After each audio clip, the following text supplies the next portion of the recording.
ओम गणेशाय नमः। जय श्री कृष्ण। राधे राधे। प्यारे भक्तगणों, आज जेठ महीने की बुधवार के दिन आप सभी श्रवण करेंगे गणेश जी की पौराणिक कथा। प्रेम से बोलिए गणेश भगवान की जय। था प्राचीन समय की बात है कि एक बार नैमिषारण्य में सूत जी के पधारने पर ऋषि मुनियों ने उनका अभिवादन कर कहा, हे सूत जी, आप कथा वाचन में निपुण हैं। आप कृपया हमें सर्ग रचना की कथा सुनाइए। सुनकर सूत जी ने कहा, ब्रह्मा विष्णु महेश ब्रह्मा के ये 3 रूप है। मैं स्वयं उनकी शरण में रहता हूँ। यद्यपि विष्णु संसार पालक है और वह ब्रह्मा द्वारा उत्पन्न की गई सृष्टि का पालन करते हैं। ब्रह्मा ने ही सुर असुर प्रजापति तथा अन्य योनिज और अयोनिज सृष्टि की रचना की है। रुद्र अपने संपूर्ण कल्याणकारी कृत्य से सृष्टि की परिवर्तन का आधार प्रस्तुत करते हैं। पहले तो मैं तुम्हें बताऊंगा कि किस प्रकार प्रजाओं की सृष्टि हुई और फिर उनमें सर्वश्रेष्ठ देव भगवान गणेश का आविर्भाव कैसे हुआ। सृष्टि रचयिता ब्रह्मा ने जब सबसे पहले सृष्टि की रचना की तो उनकी प्रजा नियमानुसार पथ में प्रवृत्त नहीं हुई। वह सब अलिप्त रह गए। इस कारण ब्रह्मा ने सबसे पहले तामसी सृष्टि की, फिर राजसी। फिर भी इच्छित फल प्राप्त नहीं हुआ। जब राजोगुण ने तमोगुण को ढक लिया तो उससे एक मिथुन की उत्पत्ति हुई। ब्रह्मा के चरण से अधर्म और शीर्ष से मनुष्य ने जन्म लिया। ब्रह्मा ने उस मलिन देह को 2 भागों में विभक्त कर दिया, एक पुरुष और एक स्त्री। स्त्री का नाम शतरूपा हुआ। उसने स्वयंभू मनु का पति के रूप में वरण किया और उनके साथ रमन करने लगी। रमन करने के कारण ही उसका नाम रति हुआ। फिर ब्रह्मा ने विराट का सृजन किया। तब विराट से बैराज मनु की उत्पत्ति हुई। फिर बैराज मनु और शतरूपा से प्रियव्रत और तानपाद 2 पुत्र उत्पन्न हुए और आकुति तथा प्रसूति नाम की 2 पुत्रियां उत्पन्न हुई। इन्हीं 2 पुत्रियों से सारी प्रजा उत्पन्न हुई। मनु ने प्रसूति को दक्ष के हाथ में सौंप दिया। जो प्राण है वह दक्ष है और जो संकल्प है वह मनु है। मनु ने रुचि प्रजापति को आपूति नाम की कन्या भेंट की। फिर इनसे यज्ञ और दक्षिणा नाम की संतान हुई। दक्षिणा से 12 पुत्र उत्पन्न हुए जिन्हें यम कहा गया। इनमें श्रद्धा लक्ष्मी आदि मुख्य है। फिर इनसे यह विश्व आगे विकास को प्राप्त हुआ। अधर्म को हिंसा के गर्भ से निर्गति उत्पन्न हुई और अनिध नाम का पुत्र उत्पन्न हुआ। फिर इसके बाद यह वंश क्रम बढ़ता गया। कुछ समय बाद नील रोहित नील रूप प्रजाओं की उत्पत्ति हुई और उन्हें रुद्र नाम से प्रतिष्ठित किया गया। रुद्र ने पहले ही बता दिया था कि यह सब शतरुद्र नाम से विख्यात होंगे। यह सुनकर ब्रह्मा जी प्रसन्न हुए और फिर इसके बाद उन्होंने पृथ्वी पर मैथुनी सृष्टि की प्रारंभ करके शेष प्रजा की सृष्टि बंद कर दी। सूत जी के वचन सुनकर ऋषि मुनियों ने कहा, हे सूत जी, आपने हमें जो बताया है उसमें हमें बड़ी प्रसन्नता हुई है। आप कृपा करके हमें हमारे पूजनीय देव के विषय में भी बतलाए। जो देवता हमें पूज्य हो और उसकी कृपा से हमारे और आगे आने वाली प्रजाओं के कल्याणकारी कार्य संपन्न हो। ऋषियों की बात सुनकर सूत जी ने कहा कि ऐसे देव जो केवल एक ही हैं और वह है महादेव और पार्वती के पुत्र श्री गणेश। गणेश जी का नाम सुनते ही ऋषि मुनि बहुत प्रसन्न हुए और उन्होंने सूत जी से निवेदन किया कि आप हमें गणेश जी के विषय में विस्तार से बतलाइए, क्योंकि अभी तक आपने जो कुछ भी बताया है उससे पता चलता है कि गिरिजासुत गणेश जी के जन्म के विषय में अनेक कथाएं प्रचलित है। ऋषियों की बात को सुनकर सूत जी अपने आसन पर बहुत ध्यान पूर्वक बैठ गए। क्षण भर उन्होंने कुछ सोचा और फिर कहना प्रारंभ किया। नमस्तस्मै गणेशाय ब्रह्म विद्या प्रदायिने यस्याय गस्ताय नाश विघ्न सागर शोषणे। गणेश जी देवों में श्रेष्ठ देव है। जो भी कार्य उनको नमन करके प्रारंभ किया जाता है वह अवश्य सफल होता है। सूत जी ने आगे बताया, जो ऋषि मुनि मनुष्य पृथ्वी के वासी गणेशाय नमः का पाठ करके अपना कार्य प्रारंभ करते हैं उन्हें निश्चित ही अपने कार्य में सफलता मिलती है। तब मुनियों ने सूत जी से कहा, पहले तो आप कृपा करके हमें भिन्न रूपों से गणेश जी के जन्मों का वृत्तांत सुनाइए। वे तो महाप्रभु है, उनके जन्म की विभिन्न पुराणों में अलग अलग रूपों में वर्णित किया गया है। और हे सूत जी, हम सृष्टि की आदि व्यवस्था के विषय में भी आपसे जानना चाहते हैं। सूत जी ने मुनियों की जिज्ञासा जानकर कहा, पहले मैं आपको शिव जी और गणेश जी के चरित्र वर्णन से लाभ देकर यह बताऊंगा कि ब्रह्मा विष्णु और महेश भगवान रुद्र के अंग से ही रचे गए हैं। ऋषिगण बोले, कृपया यह बतलाइए कि शिव और गणेश का सर्वश्रेष्ठ रूप व चरित्र क्या है। शिव जी के पुत्र को कैसे प्रसन्न किया जा सकता है। जैसा कि आपने कहा ब्रह्मा विष्णु और महेश भगवान रुद्र के अंग से उत्पन्न हुए, पर फिर भी महेश के पूर्णास के रूप में माने जाते हैं। सूत जी बोले, एक बार नारद जी ने भी ब्रह्मा जी से ऐसा ही प्रश्न किया था। ब्रह्मा जी ने संसार की रचना, उत्पत्ति और स्वरूप का वर्णन नारद जी से इस प्रकार किया। सृष्टि की प्रारंभिक अवस्था में जब प्रलय हुए और उस विनाश काल में स्थावर, जंगम, सूर्य, ग्रह, तारे आदि सब नष्ट हो गए तो केवल एक सद ब्रह्मा ही शेष बचे थे। उस अंधकार के साम्राज्य में सद ब्रह्मा ही मन, वाणी और इंद्रियों के ज्ञान के प्रकाश से भरे हुए थे, जो योग द्वारा ध्यान मग्न थे। वे नाम रूप वर्ण सत असत और अन्य कर्मों से परे थे। ब्रह्मा जी ने नारद से कहा कि प्रलय काल के बाद सत्य ज्ञान परम तत्व वह अनंत रूप ही शिव का लिंग उस सद ब्रह्मा स्वरूप में बचा रहा। इस रूप को ही भक्त व ज्ञानी ईश्वर या भगवान के नाम से पूजते हैं। यह शिव का महान रूप ही परमेश्वर कहलाया। ये शिव ही अपने से अनस्वर शक्ति उत्पन्न करता है। परमेश्वर के इसी स्वरूप का नाम प्रकृति, माया और निर्विकार बुद्धि से जाना जाता है। प्रकृति की शक्ति रूपा अंबिका त्रिदेव जननी नित्य तथा मूल प्रकृति कहलाती है।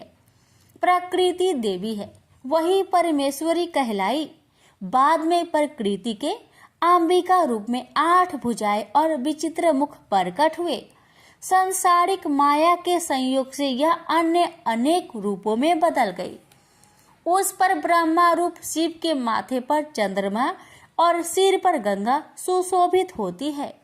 उनके 3 नेत्र, 5 मुख और 10 भुजाएं हैं, जो उनके विचित्र और शक्तिमयी पावन रूप के द्योतक है। इन्होंने हाथ में त्रिशूल ले रखा है। वे काल स्वरूप भगवान और परमेश्वर है। काशी क्षेत्र शिव ने ही अपने शिव रूप में स्थापित किया है, जहाँ सदा शिव और पार्वती दोनों निवास करते हैं। यह क्षेत्र कभी भी उनसे रहित नहीं होता। यही कारण है कि यह अत्यधिक पावन और अभिमुक्त क्षेत्र कहलाता है। ब्रह्मा जी ने नारद जी से कहा कि शिव जी की इच्छा थी कि वे सृष्टि की रचना करें, पर उन्होंने इसका दायित्व अपने ऊपर नहीं लिया। अपने दक्षिण भाग के 10 मान से एक पुरुष का आविर्भाव किया। इस महान पुरुष का नाम शिव जी ने विष्णु रखा और उन्हें गहन तपस्या करने का आदेश दिया। विष्णु जी बहुत समय तक तप में लीन रहे।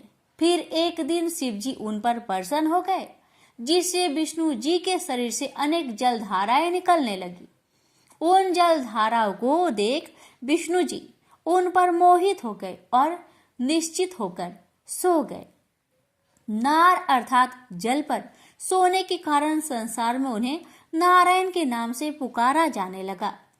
उसी समय से विष्णु जी से ही सृष्टि के समस्त तत्वों का जन्म और उनका विस्तार हुआ। इस प्रक्रिया में प्रकृति के 3 गुण अहंकार, अहकार से 5 तंत्र मात्राएं शब्द, रूप, रस, गंध और पंचभूत पृथ्वी, जल, आकाश, तेज और वायु प्रकट हुए। उसके बाद 5 ज्ञानेंद्रिया नेत्र, कान, नाक, जीवा और त्वचा की उत्पत्ति हुई। फिर 5 कर्मेंद्रिया वाणी, चरण, हस्त, गुदा और उपस्थ उत्पन्न हुए। इस प्रकार शिव जी की इच्छा से ही 24 प्रकार का सार तत्व रूप प्रकट हुआ। नारायण के सो जाने पर शिव जी ने ही अपनी इच्छा से उनकी नाभि से एक कमल की उत्पत्ति की। उसी कमल से उन पर ब्रह्मा शिव जी ने ब्रह्मा अर्थात मेरी उत्पत्ति की। कुछ समय उपरांत मैंने अपने जनक अर्थात कर्ता को ढूंढने की कोशिश की, पर मैं उनका पता ना पा सका। फिर धीरे धीरे मैं नाल के सहारे ऊपर आ गया। बाहर आते ही मुझे एक आकाशवाणी सुनाई दी, जिसके अनुसार मैंने 12 वर्ष तक घोर तप किया। उस तप से प्रसन्न होकर विष्णु जी ने मुझे दर्शन दिए। ब्रह्मा जी कहने लगे कि नारद, मैं उन्हें पहचान नहीं पाया। उन्होंने अपने को मेरा पिता बताया तो मैंने उनका तिरस्कार और अपमान कर दिया। हमारे बीच विवाद छिड़ गया और उसने एक संघर्ष का रूप ले लिया। उसी समय हम दोनों के बीच सहसा अस्तंभ रूप में एक लिंग प्रकट हुआ और हम दोनों ने युद्ध बंद करके उनसे उनका परिचय देने की प्रार्थना की। उस समय हमने ओम की गंभीर ध्वनि सुनी तथा शिवलिंग को विष्णु जी ने एक विशेष रूप में देखा। शिव जी ने अपना परिचय दिया।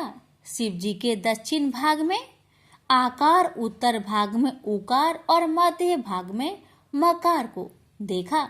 सत्य आनंद रूप पर ब्रह्मा ही ओम के रूप में दिखाई दे रहा था। ब्रह्मा जी ने आगे कहा कि तभी एक महात्मा वहां आए और कहने लगे कि ओम शिव जी का ब्रह्म स्वरूप है और अगोचर, अनंत और अगम है। ओम के अ, उ और म वर्ण ब्रह्मा, विष्णु और महादेव के प्रतीक है। ये तीनों रूप ही प्रकृति में सम्मोहन, अनुग्रह और कर्मों के प्रतीक है। ब्रह्मा जी ने नारद जी से कहा, इन तीनों रूपों में आकर बीज है।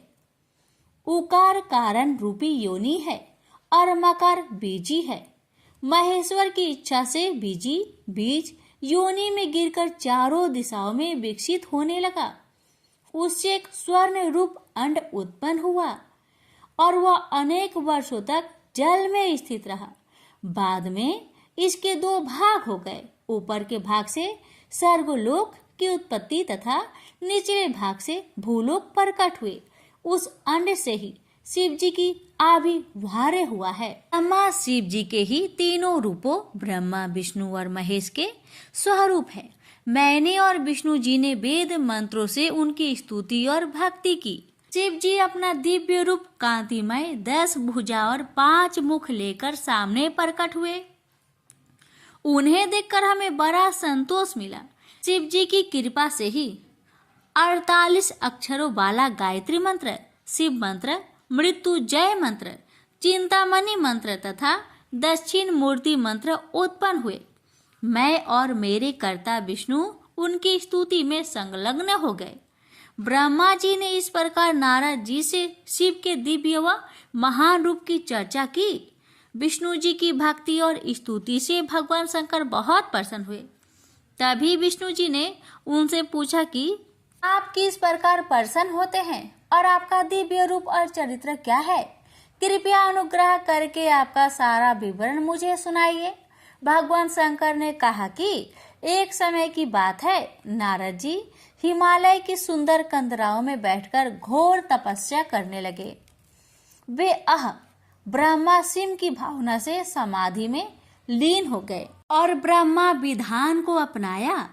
नारद जी के तपस्या को देख इंद्र चिंतित हुए और कामदेव से सहायता मांगी, क्योंकि इंद्र को यह डर था कि नारद तब सफलता पाकर कहीं मेरा ही पद ना छीन ले। इंद्र के कहने पर कामदेव ने अपने समस्त क्रियाकलापों द्वारा नारद जी के तपस्या क्षेत्र में जाकर उनकी तपस्या भंग करने का अथक प्रयास किया, पर नारद जी तनिक सा भी विकार उत्पन्न न हुआ। शिव जी ने भी नारद के तप को बनाए रखने में कामदेव के प्रयासों को असफल कर दिया और वह सारा क्षेत्र कामदेव के प्रभाव से रहित कर दिया। अंततः नारद जी अपनी तपस्या में सफल हो गए। जब कामदेव की असफलता का समाचार इंद्र को मिला तो वह स्वयं नारद जी की प्रशंसा करने के लिए उनके पास गए। नारद जी में भी काम और गर्व की भावना उत्पन्न हो गई और वे शिव जी के पास जाकर अपनी काम विजय की स्वयं प्रशंसा करने लगे। शिव जी ने नारद जी को आत्म प्रशंसा और अपना प्रचार न करने की सलाह दी, पर नारद जी ने उनका यह परामर्श नहीं माना। शिव जी के पास से नारद जी ब्रह्मा के पास चले गए। हाँ भी उन्होंने अपनी काम विजय की प्रशंसा की। उसके बाद भ्रमण करते हुए वे विष्णु लोक भी गए। सब स्थानों पर जाकर अहंकार बस काम विजय की कथा सुनाई। विष्णु लोक में नारद जी का भरपूर स्वागत हुआ। उनके ज्ञान, वैराग्य और तप की प्रशंसा की गई और मन ही मन शिव जी की स्तुति भी। परंतु नारद जी का अहंकार और मद इतना बढ़ रहा था कि उसका नाश होना अवश्य हो गया। विष्णु जी और शिव जी ने मिलकर उनके अहंकार को नष्ट करने हेतु एक योजना बनाई। नारद जी के मार्ग में उन्होंने एक सुंदर नगर बसाया। उसके शासक नीलनिधि की अनुपम सौंदर्यमयी कन्या का स्वयंवर करवाया गया। भ्रमण करते करते जब नारद जी वहां पहुंचे तो उस आदित्य रूपसी कन्या ने उन्हें प्रणाम किया। नारद जी उस सुंदर कन्या पर शीघ्र ही मुग्ध हो गए। उस कन्या की भाग्य रेखाओं में नारद जी ने पढ़ा कि उसका पति अजय होगा। बस फिर क्या था, वे उसे पाने को लालायित हो उठे। उसे प्राप्त करने की तीव्र इच्छा लेकर वे विष्णु जी के पास गए। उन्होंने उस कन्या को वरण करने की बात विष्णु जी से कही और साथ ही उनका रूप मांगा। तब विष्णु जी ने प्रसन्न होते हुए नारद जी को वानर रूप देकर उनका मोह भंग करने का प्रयास किया। नारद जी वानर रूप लेकर नीलनिधि के यहाँ स्वयंवर में जा उपस्थित हुए। नारद जी खुशी खुशी स्वयंवर के स्थान पर पहुँचे। शिव जी की अद्भुत शक्ति के कारण वहां उपस्थित राजाओं ने नारद जी को उनके वास्तविक रूप में ही देखा। शिव जी के दो गण भी वहां ब्राह्मण भेष में उपस्थित थे। वे गण नारद जी से परिहास करने लगे। जब शीलनिधि की कन्या वरमाला लेकर स्वयंवर में आई तो वे उसे उचक उचक कर देखने लगी। वह रूपसी कन्या उन्हें देखकर चिंतायुक्त हो गई। कन्या ने जैसे ही द्वार पर देखा तो भगवान विष्णु अपने अनुपम रूप में वहां आकर खड़े थे। कन्या ने शीघ्र से वरमाला उनके गले में डाल दी। यह सब देखकर नारद बहुत दुखी हुए तथा शिव गणों के कहने पर उन्होंने जल में अपना प्रतिबिंब देखा। बस फिर क्या था, नारद जी क्रोध व दुख से पीड़ित सीधे विष्णु जी के पास जा पहुंचे और स्त्री वियोग से दुखी रहने का श्राप उन्हें दे दिया। साथ ही ये भी कह दिया कि इस दुख को दूर करने के लिए आपको वानरों की सहायता लेनी पड़ेगी। शिव जी के माया चक्र को समझते हुए विष्णु जी ने उस श्राप को भी सिरोधार्य कर लिया। नारद जी के घमंड को चूर चूर करने के लिए ही शिव जी ने अपना माया जाल फैलाया था। जैसे ही नारद जी को अपनी स्थिति का ज्ञान हुआ तो वे अपने आचरण के लिए विष्णु जी के चरणों में गिरकर क्षमा मांगने लगे। भगवान शंकर का माया जाल भी नारद जी की समझ में आ गया। नारद जी को यह जानकर बहुत आश्चर्य हुआ कि भगवान त्रिपुरारी के आदेश पर ही ब्रह्मा, विष्णु तथा अन्य देवता कार्य करते हैं। शिव ही आदि और मूल रूप है।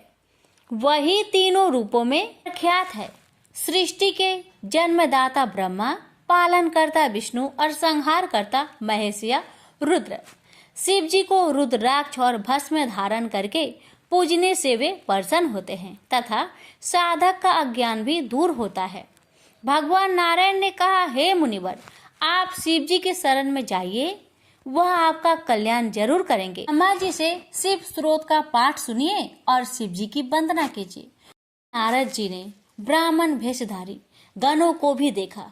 उन्हें अपने द्वारा गणे को दिए गए श्राप पर अत्यंत खेद हुआ, पर उनकी वाणी असत्य तो हो नहीं सकती थी। अतः नारद जी ने गणों के उद्धार के लिए उपाय बताया। नारद जी ने कहा, हे गण, तुम किसी श्रेष्ठ मुनि के घर जन्म लेकर राक्षस बनोगे और तुम्हें अतुल बल प्रताप और ऐश्वर्य प्राप्त होगा। शिवगण उनकी आशीष वाणी को सुनकर प्रसन्न होकर चले गए। ऋषियों ने सूत जी से पूछा कि आप कृपा कर यह बतलाइए कि शिव के अनेक रूप क्या है, वे कैसे सृष्टि की, उत्पत्ति, पालन और संहार करते हैं। सूत जी ने शिव जी की महिमा का वर्णन इस प्रकार किया।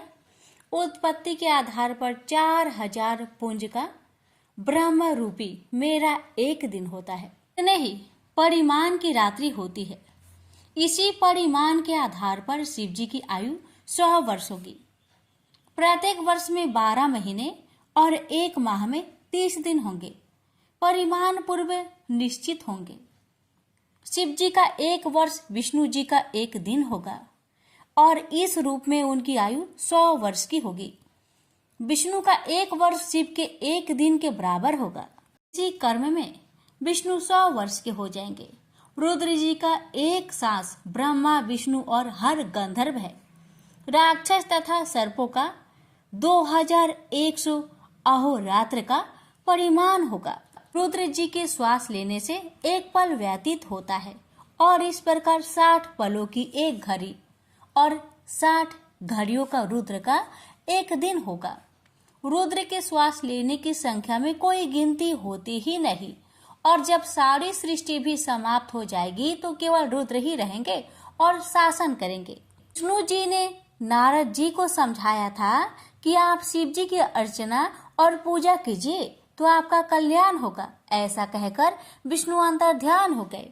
नारद जी पृथ्वी पर आकर विभिन्न स्थानों पर जाकर शिवलिंगों की पूजा करने लगे, जहाँ पर ही ब्राह्मण वेशधारी गण भी नारद जी को मिले थे, जिन्हें उन्होंने श्राप के उद्धार का उपाय बताया था।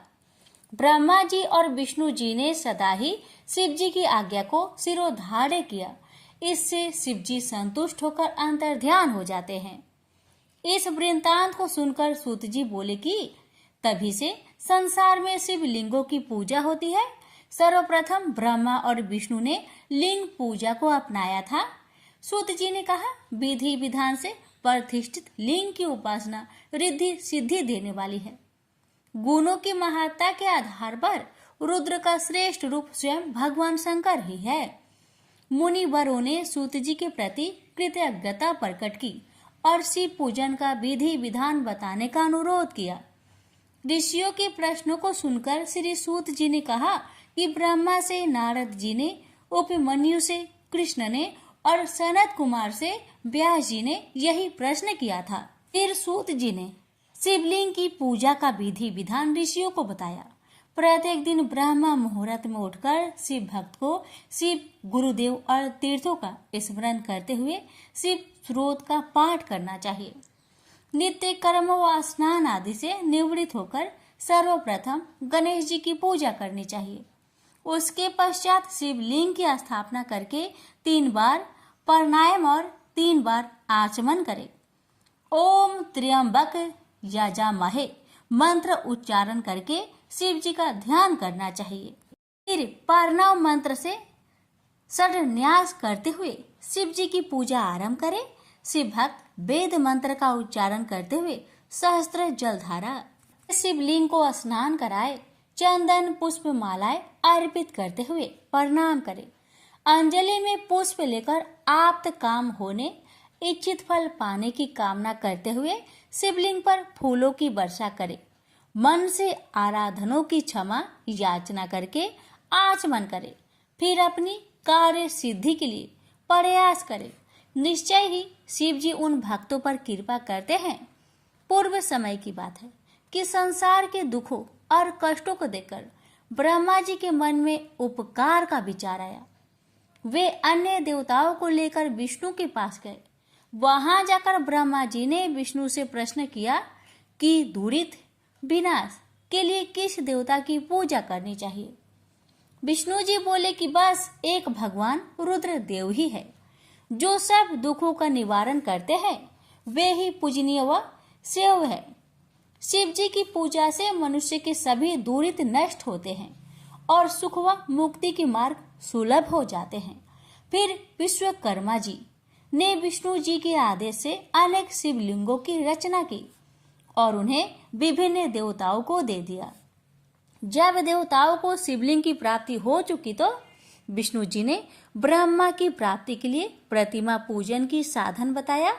जैसे जल को सींचने से शाखाएं हरी भरी हो जाती है, वैसे ही शिवलिंग की पूजा से सभी देवता प्रसन्न हो जाते हैं।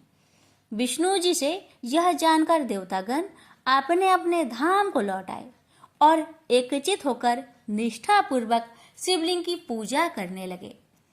ब्रह्मा जी ने नारद से यह भी कहा कि इन पत्र पुष्पों से शिव जी की पूजा करने से क्या फल मिलता है। लक्ष्मी प्राप्ति के लिए शिव की पूजा कमल पत्र, शंख पुष्प और बेल पत्र से करनी चाहिए। 50 कमल पुष्पों से शिव पूजन रोग निवारक होता है।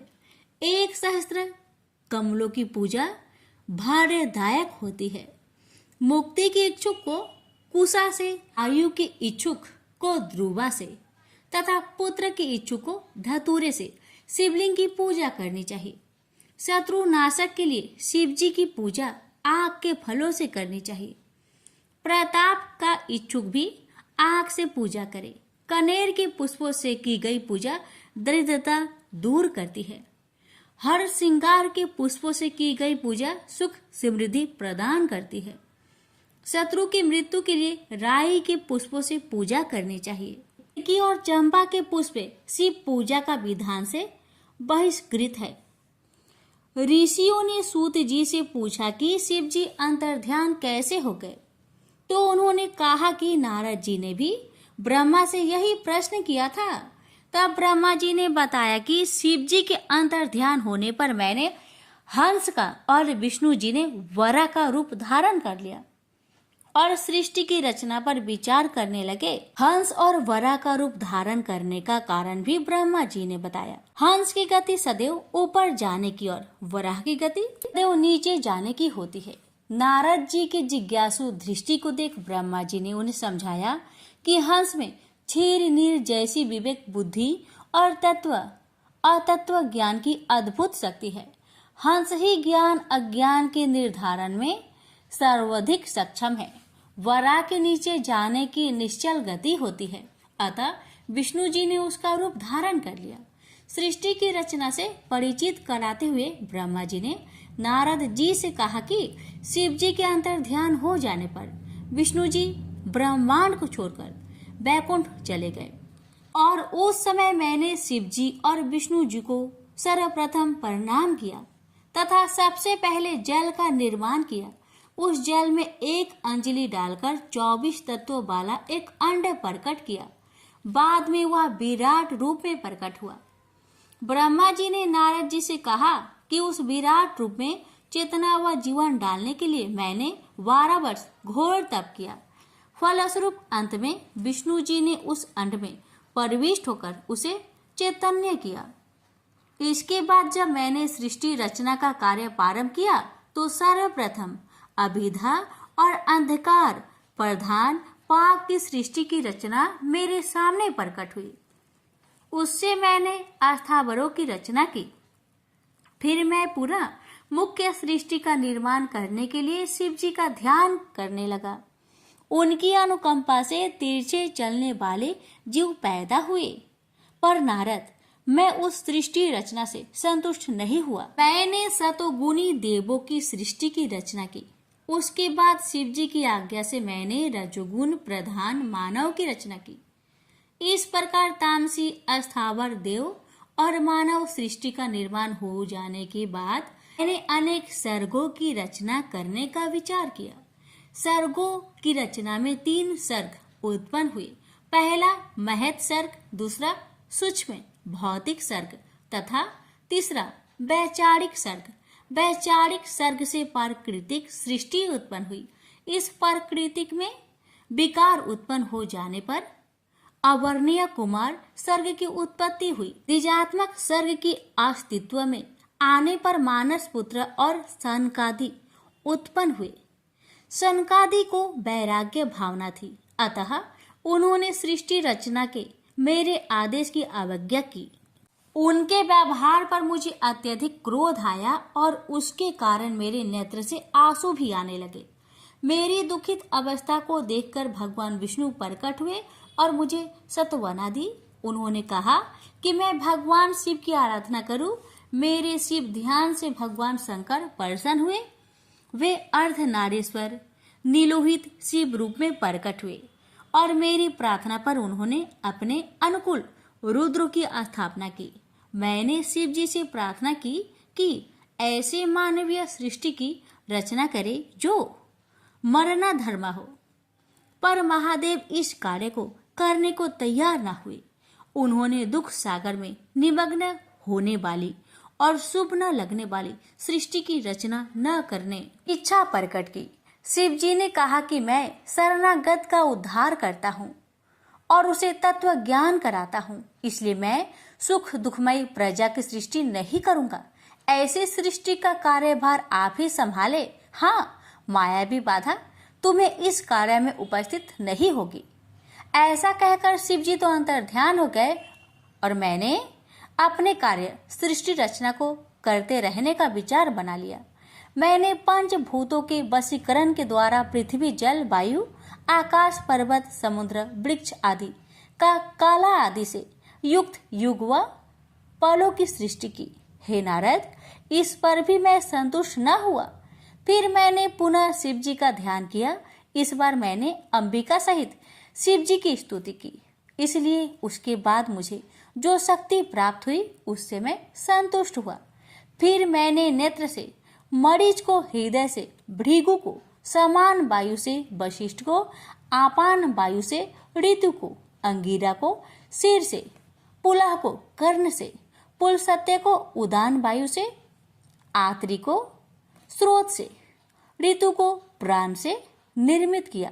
हे नारद, अपनी छाया से तुम्हें और कदर्म को बनाया।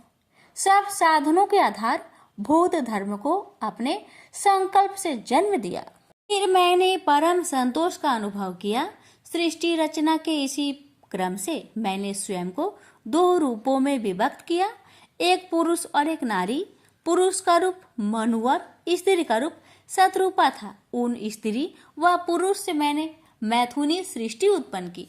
उन दोनों से 2 पुत्र प्रियव्रत व उत्तानपद तथा 3 पुत्रियां आकृति, देवहूति व प्रस्तुति उत्पन्न हुई। आकृति को रुचि ने ग्रहण किया, देवहूति को कदर्म ने और दक्ष प्रजापति ने प्रस्तुति को ले लिया। इन सब संतानों से चर अचर संसार भर गया। जगत में इस प्रकार मेरे ही सब रूप फैल गए। आकृति से 2 संतान उत्पन्न हुई, दक्षिण और यज्ञ। फिर यज्ञ ने दक्षिण के 12 पुत्र को जन्म दिया। देवहूति से भी अनेक संतानें उत्पन्न हुई। दक्ष ने 24 कन्याओं को जन्म दिया, जिनमें श्रद्धा, लक्ष्मी, धृति, पुष्टि, मेधा, क्रिया, बुद्धि, लज्जा, वायु, शांति, सिद्धि और कृति, इनको उन्होंने यमराज को दे दिया। इस अन्य पुत्रियां पिता को सौंप दी, जिनके नाम ख्याति, स्मृति, प्रति, क्षमा, संतति, अनुरूपा, स्वाहा, स्वाधा, भृगु, भव, मरीच, अंगिरा, पुलसत्य, ऋतु, अत्रि, वशिष्ठ, बन्य आदि थे। इन सब की उत्पत्ति के बाद तो शिव जी की ऐसी कृपा हुई कि सृष्टि में असंख्य जीव व जातियां उत्पन्न हुई, जिनमें ब्राह्मण की सर्वोत्कृष्ट जाति है। ब्रह्मा जी ने नारद जी को शिव के और भी रूपों का वर्णन करते हुए कहा कि निर्गुण भगवान शिव का बाया अंग विष्णु है। मैं ब्रह्मा उनका स्वयं अंग हूँ। और उनका हृदय रुद्र है। इसी क्रम से 3 गुण सत्व, रज और तम की स्थिति जानी जाती है। शिव की ही सतगुणी माया का रूप सती, रजोगुणी माया का रूप सरस्वती और तमोगुणी माया का रूप लक्ष्मी है। सती का विवाह शिव जी के साथ हुआ। सती ने अपने पिता दक्ष के यहाँ स्वयंवर में शिव जी का स्थान न देखकर अपने प्राण त्याग दिए थे। देवताओं के आग्रह पर फिर सती ने हिमाचल के गर्भ जन्म लिया, जिसका नाम पार्वती था। पार्वती ने तपस्या करके फिर से शिव जी को प्राप्त किया। शिव जी के विषय में अनेक बातें जान लेने पर भी नारद जी ने कहा, हे पूज्य पितामह ब्रह्मा, क्या आप मुझे शंकर जी के हिमालय गमन व कर्मों के बारे में बताने की कृपा करेंगे? ब्रह्मा जी ने कहा कि पूर्व समय में कौंपिल्य नगर में यज्ञदत्त नाम का पुरोहित रहता था, जो वेदांत का ज्ञाता और महान विद्वान था। वह अपनी विद्वानता के लिए प्रसिद्ध था। उसकी महानता का यश चारों ओर फैला था। गुणनिधि नाम का उसका एक पुत्र था। गुणनिधि का चरित्र अपने पिता के बिल्कुल विपरीत निकला। बचपन से ही गुणनिधि बुरी संगत में पड़ गया।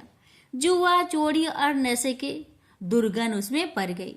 वह जुआ खेलने के लिए घर का सामान चुरा चुरा कर ले जाने लगा। गुणनिधि की माता ने यह सब उसके पिता से छिपाया। जब भी यज्ञदत्त अपने पुत्र के विषय में कोई बात पूछता अथवा कहता तो वह कह देते कि गुणनिधि देव पूजन, विद्या अध्ययन और सत्कर्मों में लगा है। गुणनिधि की वयस्क होने पर उसका विवाह हुआ, पर माता के बार बार समझाने पर भी उसने अपने दुष्कर्म नहीं छोड़े। वह और अधिक जुआ व मदिरापान करने लगा। माता ने कहा, पुत्र, यदि राजा को तुम्हारे दुष्कर्म का पता चल गया तो वे तुम्हारे पिता को आजीविका से निकाल देंगे, जिसके कारण तुम्हारे पिता को अत्यधिक दुख व कष्ट होगा। लेकिन पुत्र ने माता का कहना भी नहीं माना। जब भी यज्ञदत्त ने पुत्र के विषय में जानकारी लेनी चाहिए, माता बहाने बनाकर बात टाल देती।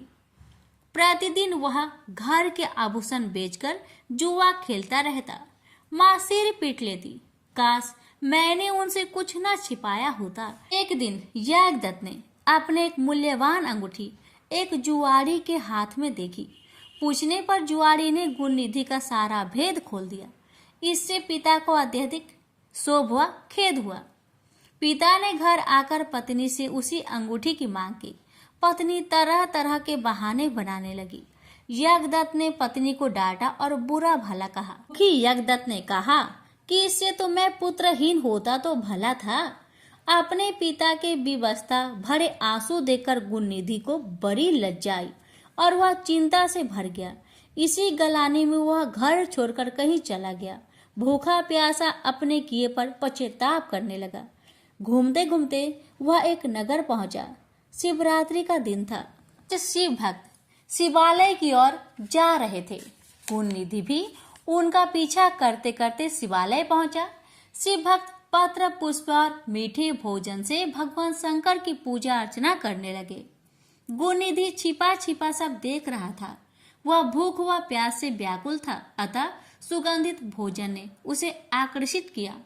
जब शिव भक्त नित्य गायन आदि समाप्त करके सो गए तो गुणनिधि ने अपने दुपट्टे की रस्सी बनाई और दीपक में जलाकर शिव जी के लिए निर्मित वस्तुओं को लेकर भागने की चेष्टा की। अभी उसका पैर एक शिव भक्त से जा टकराया। वह चिल्ला उठा, चोर चोर, पकड़ो पकड़ो। इसी पकड़ ढकर में गुणनिधि की मृत्यु हो गई। यमराज के यमदूत उसे पकड़ने आए तो शिवगणों ने उन्हें गुणनिधि को ले जाने से रोका और उसे शिवलोक ले जाने लगे। यमदूतों व गणों में काफी विवाद हुआ। गुणनिधि के पाप कर्मों से यमदूतों ने शिवगणों को अवगत कराया, परंतु शिवगणों ने कहा कि इसने श्रद्धा पूर्वक शिव पूजन देखा है, कीर्तन भजन सुना है, अपने दुपट्टे से दीपदान किया है, अतः इसके पाप कर्म समाप्त हो गए। यमदूतों ने अपनी पराजय स्वीकार कर ली। यमदूत धर्मराज के पास गए और समूचा वृत्तांत उन्हें कह सुनाया। धर्मराज भी कहने लगे कि मैं अपनी सब आज्ञाओं का उल्लंघन सहन कर सकता हूँ, पर विभूतिधारी, रुद्राक्षधारी, त्रिपुंडधारी शिव में आसक्त रखने वाले व्यक्ति को कभी भूल कर भी यहाँ न लाना। जो शिव जी में आस्था रखता है उसे सदा शिवलोक में भेजने की मेरी अस्थायी आज्ञा है। शिवलोक में पहुंचकर काफी समय तक गुणनिधि सुख भोगता रहा। उसके बाद कलिंग नरेश आदि रम के घर दम नामक पुत्र के रूप में उत्पन्न हुआ। वह बालपन से ही शिव जी की आराधना करने लगा। वह इतना पक्का शिव भक्त हुआ कि पिता की मृत्यु के बाद दम यानी गुणनिधि ने देवालय में दीपदान का राजकीय आदेश दे दिया। मृत्यु के उपरांत वही दम शिव जी की कृपा से अलका देश का शासक बना, जो पिछले जन्मों में गुणनिधि था। अलका प्रदेश का राजा बनने के बाद गुणनिधि निरंतर शिव जी की आराधना में लीन रहने लगा। उसने 12,000 वर्षों तक तप करके शिव जी को ऐसे प्रसन्न किया कि वे उसे देवी अंबिका सहित वरदान देने अलकापुरी आए। तब भगवान शिव ने ध्यान मग्न अपने भक्त गुणनिधि को आंखें खोलने के लिए कहा। गुणनिधि ने अपने नेत्र खोलकर भगवान शंकर व माता पार्वती के दर्शन किए। भगवती उमा के अनुपम रूप, सौंदर्य और सौभाग्य को देखकर गुणनिधि को विस्मय हुआ। उसकी कुदृष्टि माता पर पड़ी। भगवती ने उसे बाएं नेत्र से अपने को घूरते हुए पाया तो शिव जी की ओर जिज्ञासा पूर्वक देखा, पर शिव जी से उन्हें पता लगा कि वह उनका पुत्र है और उनके सौभाग्य की प्रशंसा कर रहा है। फिर गुणनिधि ने उनके चरण स्पर्श किए। शिव जी ने प्रसन्न होकर गुणनिधि को यक्ष कुबेर बनने का वरदान दिया। साथ ही यह आज्ञा दी कि अलकापुरी को अपना स्थायी निवास स्थान बना ले। गुणनिधि श्रद्धा पूर्वक चरण स्पर्श करता हुआ माता के चरणों में गिर पड़ा। भगवती ने उसे वरदान दिया, अटूट शिव भक्त बने रहो। मेरे रूप के प्रति देश के कारण तुम्हारा फूटा हुआ नेत्र पीत वर्ण का हो जाएगा तथा तुम्हारा नाम कुबेर होगा। तभी से वह अलकापुरी के समीप एक नगर में रहने लगा। उस नगर का निर्माण विश्वकर्मा ने किया था। शिल्पकार विश्वकर्मा ने कैलाश पर्वत पर भी एक सुंदर सुविधाजनक रहने का स्थान बनाया, जहां आकर शंकर जी आत्मस्थ होकर योगलीन हो जाते हैं। अपने गणों से यहाँ बैठकर विभिन्न विषयों पर चर्चा करते हैं। यहीं से अनेक लीलाएं और माया का निर्माण करते हैं। इस प्रकार हे नारद, शिव जी कैलाश पर्वत पर रहकर अनेक प्रकार के कर्मों में लीन रहते हैं। प्रेम से बोलिए गणेश महाराज की जय। हर हर महादेव, माता पार्वती की जय। पर सरगारम खंड सृष्टि की उत्पत्ति, पालन व संहार की कथा समाप्त हुई। गणेश जी की जन्म की कथा।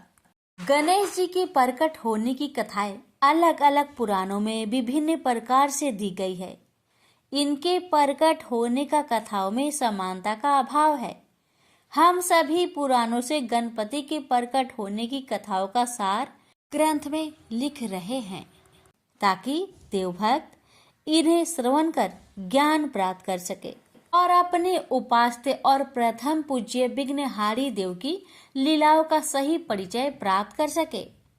पद्म पुराण के सृष्टि खंड अर्थात रचना विभाग में गजवदन के उत्पन्न होने की सुंदर, मनमोहक, मंगलमयी और कल्याणकारी कथा इस प्रकार वर्णित है। हिमालय की पुत्री पार्वती के विवाह संस्कार के बाद भगवान शंकर अपनी अति स्नेहमयी गिरिजा को अनेक रमणीय, आकर्षक और एकांत वन उपवनों में विहार के लिए ले गए। शिव अति प्रसन्न अवस्था में प्रकृति के अनुपम सौंदर्य का आनंद लेते हुए अपनी अर्धांगिनी गौरा के साथ भ्रमण करते रहे। इस बीच एक बार की बात है, एक बार भगवान शंकर की अर्धांगिनी पार्वती ने अपने शरीर में चंदन, कपूर और सुवासित तेल युक्त तत्वों का उपटन बनाकर लगाया। शरीर से गिरने वाले उपटन के अवशेष से पार्वती ने खेल खेल में एक पुरुष की आकृति की रचना कर डाली। उस आकृति का मुख गज के समान था। अब माता गौरा स्नान के लिए गंगा नदी में उतरी तो मनोविनोद के लिए उस गजमुख आकृति को पावन पुण्य सलीला गंगा जी में डाल दिया। गंगा जी पार्वती जी को अपनी परम स्नेह सखी मानती थी। तीनों लोगों को तारने वाली गंगा के जल में पड़ते ही उपटन के अवशेषों से बना हुआ खिलौना एक बड़ी आकृति में बदल गया। शंकर के साथ शोभ्यमान होने वाली माता पार्वती ने गजमुख वाली उस रचना को अपना पुत्र कहकर पुकारा। गंगा जी ने भी सहेली के पुत्र को अपना पुत्र मान लिया। देवगण अर्थात देवताओं ने उसे गंगा का पुत्र कहकर आदर सम्मान दिया और गंगा की भांति आराध्य व पूजनीय मान लिया। संसार की सभी कलाओं को उत्पन्न करने वाले ब्रह्मा जी ने उन्हें गणों का स्वामी बना दिया। इस प्रकार सभी देवता गज वदन अर्थात गणपति की पूजा करने लगे। देवगणों के स्वामी नायक और आराध्य गणेश की पूजा कालांतर में मनुष्य समाज में भी प्रारंभ हो गई। लिंग पुराण के प्रारंभ में गणपति के प्रकट होने की कथा पद्म पुराण से थोड़ी भिन्न है। एक बार की बात है कि सभी देवताओं ने मिलकर एक सभा आयोजित की। उस सभा में यह विचार रखा गया कि असुर सदा ही देवताओं को सताते व युद्ध करते रहते हैं। क्या ही अच्छा हो कि हमारे साथ कोई ऐसा बढ़िया शक्ति लग जाए जिससे देवता असुरों को पराजित कर सके। शिव जी असुरों का पक्ष लेते हैं और उनकी आराधना से शीघ्र ही प्रसन्न हो जाते हैं। उनके वरदान से असुर देवताओं को युद्ध में पराजित कर देते हैं।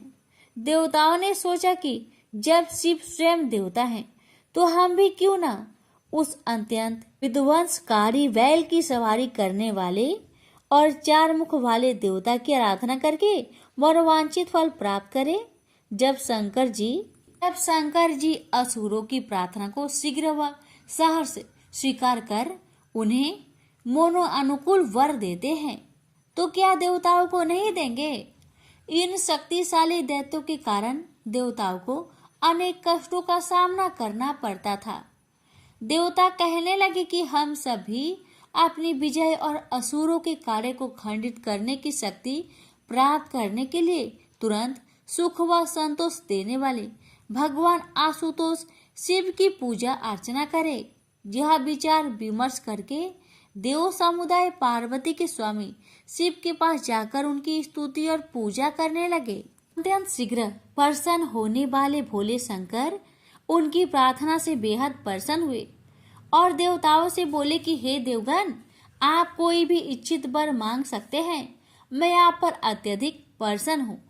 तब ज्ञान के भंडार और गुरुओं में श्रेष्ठ बृहस्पति ने भी देवताओं के लिए भगवान शिव से निवेदन किया कि हे कृपालु प्रभु, देवताओं के शत्रु असुरों की पूजा से प्रसन्न होकर आप उन्हें उनकी इच्छा के अनुसार वर देते हैं, जिससे वे समर्थवान होकर देवताओं को सताते व कष्ट देते रहते हैं। हम सब देवगण उन असुर शक्तियों और दानवों के कार्य में बाधा डाल सके, ऐसा वर आप हमें प्रदान करें।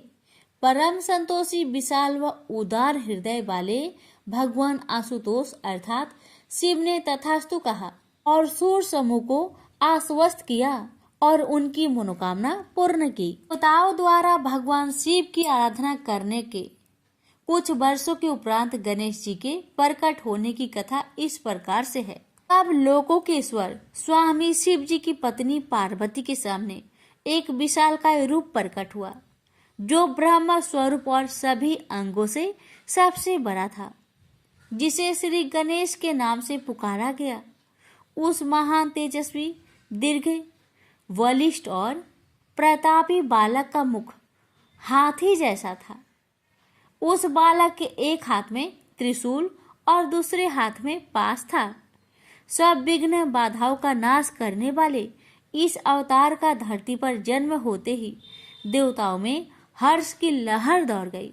खुशी के मारे सूर्य देवलोक से गजानन पर फूलों की वर्षा करने लगे और बार बार उनके चरणों में प्रणाम करते और प्रसन्नचित हो जाते थे। तीनों लोगों का कल्याण करने वाली हिमालय की पुत्री करुणा व दया की मूर्ति गौरा ने गजानन को अपना पुत्र मान लिया और उन्होंने अपने प्रिय पुत्र को बड़े सुंदर, आकर्षक और विचित्र आभूषण व वस्त्र आदि पहनाए। देवताओं में भी देवतुल्य भगवान शंकर ने अपने प्राण प्रिय पुत्र के लिए अन्य धार्मिक और जात कर्म संस्कार करवाए। महादेव ने अपने पुत्र गणेश से कहा कि पुत्र, तुम्हारा जन्म देवताओं की रक्षा के लिए हुआ है। तुम्हें दैत्यों का नाश करना है। ब्राह्मणों और ब्रह्मा को मानने वाले संतों के उपकार व भलाई के लिए तुमने अवतार लिया है। यदि धरती पर कोई दक्षिणा रहित यज्ञ हवन पूजन करे तो खुद जाकर उस कार्य के मार्ग में रुकावट यानी विघ्न उपस्थित करो, क्योंकि धर्म कार्य पूर्ण विधि पूर्वक होना चाहिए। दक्षिणाहीन यज्ञ करने वाले यज्ञकर्ता के कार्य में विघ्न डालकर उसे स्वर्ग न जाने दो। आगे भगवान शंकर कहने लगे कि जो भी संसार में गलत ढंग से या अन्यायपूर्ण कार्य करता है, तुम उसके प्राणों का नाश करो। जो गलत तरीके से अध्ययन, अध्यापन, व्याख्यान या अन्य धार्मिक कार्य करता है, हे गणेश, तुम उसके प्राणों का हरण करते रहो। जो व्यक्ति या स्त्री पुरुष वर्ण, धर्म और जाति के प्रति कर्तव्य पालन व धर्म पालन में निष्ठा न रखते हो और स्वधर्म से विमुख होकर चले, तुम उनके प्राणों का हरण करते रहो। हे शिव पुत्र गजानन, जो स्त्रियां नित्य प्रति तुम्हारी विधि पूर्वक पूजा अर्चना करे, उन्हें अपनी सम्मता प्रदान करो। हे मानवों से श्रेष्ठ गणपति, तुम अपने भक्तों की सदा रक्षा करो। इस लोक और परलोक में अपने भक्तों की रक्षा करना तुम्हारा धर्म है। विघ्न बाधाओं को दूर करने वाले, जीवन को मंगलमय बनाने वाले, प्रतः अस्मरणीय गणेश, तुम सदा तीनों लोकों में पूजनीय रहो। चतुर्मुख शिवजी ने गणेश जी से आगे ये भी कहा कि जो मेरी चक्रधारी विष्णु की अथवा परमेश्वर ब्रह्मा जी की यागों द्वारा अथवा ब्राह्मणों के मध्य से पूजा करते हैं, उन्हें सबसे पहले तुम्हारी पूजा करनी होगी। सभी धार्मिक कर्म कांड और मंगलकारी कार्यों में सर्वप्रथम तुम ही पूजे जाओगे। गणपति, तुम्हारी पूजा किए बिना जो भी शुद्ध कर्म या कल्याणकारी कार्य अथवा कर्मों का अनुष्ठान करेगा, उसका मंगल भी अमंगल में बदल जाएगा। उसके शुभ कर्म भी अशुभ हो जाएंगे। वर्ण व्यवस्था में कथिक चारों जातियों ब्राह्मण, क्षत्रिय, वैश्य और शूद्र द्वारा भी सभी कार्यों की सिद्धि के लिए सर्वप्रथम तुम ही पूजे जाओगे। यह तुम्हारे लिए मेरा अटल आशीर्वाद है। भगवान गजानन की पूजा विधि का वर्णन करते हुए परमपिता शंकर ने कहा कि तीनों लोकों में मनुष्य या देवता तुम्हारी पूजा किए बिना कुछ भी प्राप्त नहीं कर सकेंगे। चंदन, धूप, दीप, फल फूल और अक्षत आदि को उपहार स्वरूप चरणों में आशीर्वाद कर ही वे कुछ प्राप्त कर सकेंगे, अन्यथा नहीं। संसार में जो भी तुम्हारी पूजा करेंगे वे इंद्र और अन्य देवताओं के द्वारा भी पूजे जाएंगे। मनुष्य समाज और देव समाज में जो फल की कामना से ब्रह्मा, विष्णु इत्यादि की पूजा करेंगे लेकिन तुम्हारी पूजा नहीं करेंगे, उन्हें तुम विघ्न बाधा पहुंचाकर कष्ट दोगे। तुम्हारी सर्वप्रथम पूजा के बिना तीनों लोकों में किसी के भी कल्याणकारी कार्य सिद्ध नहीं होंगे। महात्मा शिव का आशीर्वाद पाकर पार्वती पुत्र गणपति ने विघ्न गणों को उत्पन्न किया। सबके हृदय में निवास करने वाले शिव जी के चरण में अपने गणों के साथ जाकर प्रणाम किया और उनसे आशीर्वाद प्राप्त किया। हे मुनियों, गणेश जी के उत्पन्न होने की एक और कथा बड़ी रोचक और मनोहारी है। एक समय की बात है कि देवी पार्वती अपने आराध्य स्वामी शंकर के साथ कैलाश पर्वत पर रह रहे थे। भगवती गिरिजा की दो प्रिय सखियां भी उनके साथ थी, जिनका नाम क्रमशः विजया और जया थे। नारायणी पार्वती एक दिन अपनी सखियों के साथ बैठी मनोविनोद में व्यस्त थी कि दोनों सखियां कहने लगी कि हे भगवती, सभी गण महेश्वर शिव जी के हैं, आपके नहीं। नंदी, भृंगी, अन्य सभी गण भगवान शंकर की सेवाओं के लिए तत्पर रहते हैं। तुरंत मनोकामना पूर्ण करने वाले भगवान आशुतोष अपने गणों की भक्ति और सेवा से अत्यधिक प्रसन्न हैं। वे गण अपनी अनन्य भक्ति सेवा के कारण ही द्वारपाल बने हुए हैं। यह बात ठीक है कि वे गण हमारे भी सेवक है, पर फिर भी हमारी इच्छा है कि हमारे लिए भी आप एक गण बना दीजिए, जो सदा हमारी आज्ञा अनुसार हमारी सेवा में उपस्थित रहे। एक दिन शिव जी की गण नंदी स्नानागार के द्वार पर खड़ा था और माँ गौरा स्नानगार में जल क्रीड़ा कर रही थी। पार्वती निश्चित होकर स्नान कर रही थी कि शत्रुओं के नाशक भगवान शंकर अपनी परम प्रिया पार्वती के पास जाने हेतु स्नानगार के द्वार पर पहुंचे। शिव जी के अनन्य उपासक नंदी ने कहा कि माँ पार्वती स्नान कर रही है, आप अंदर नहीं जा सकते। भूत प्रेत महात्माओं में भी पूजनीय भोले शंकर ने नंदी का कहना नहीं माना और अंदर चले गए। शिव प्रिया ने उस हाल में प्रभु शंकर को अपने इतना निकट देखा तो वे लज्जा और संकोच से अस्तमत खड़ी की खड़ी रह गई। वो बार बार यह सोचकर हैरान हो रही थी कि द्वार पर नंदी द्वारपाल बने खड़े हैं। उनके होते हुए त्रिलोकी के स्वामी मेरे आराध्य यहाँ कैसे पहुँच आए। उनके मन में शिव जी के गणों के प्रति जो भरोसा था, उसमें उन्हें कुछ संदेह होने लगा। सोचने लगी कि ये तो केवल भगवान आशुतोष के ही सेवक है। बस फिर क्या था। उन्होंने तुरंत अपनी स्वर्णगुण संपन्न मनोविनोदिनी सखियों के हास प्रयास की बात याद आ गई। पार्वती जी सोचने लगी कि जया और विजया ठीक ही कहती थी कि ये गण तो केवल मेरे प्रभु शंकर जी की कृपा के कारण ही मेरे द्वारपाल बने हुए हैं।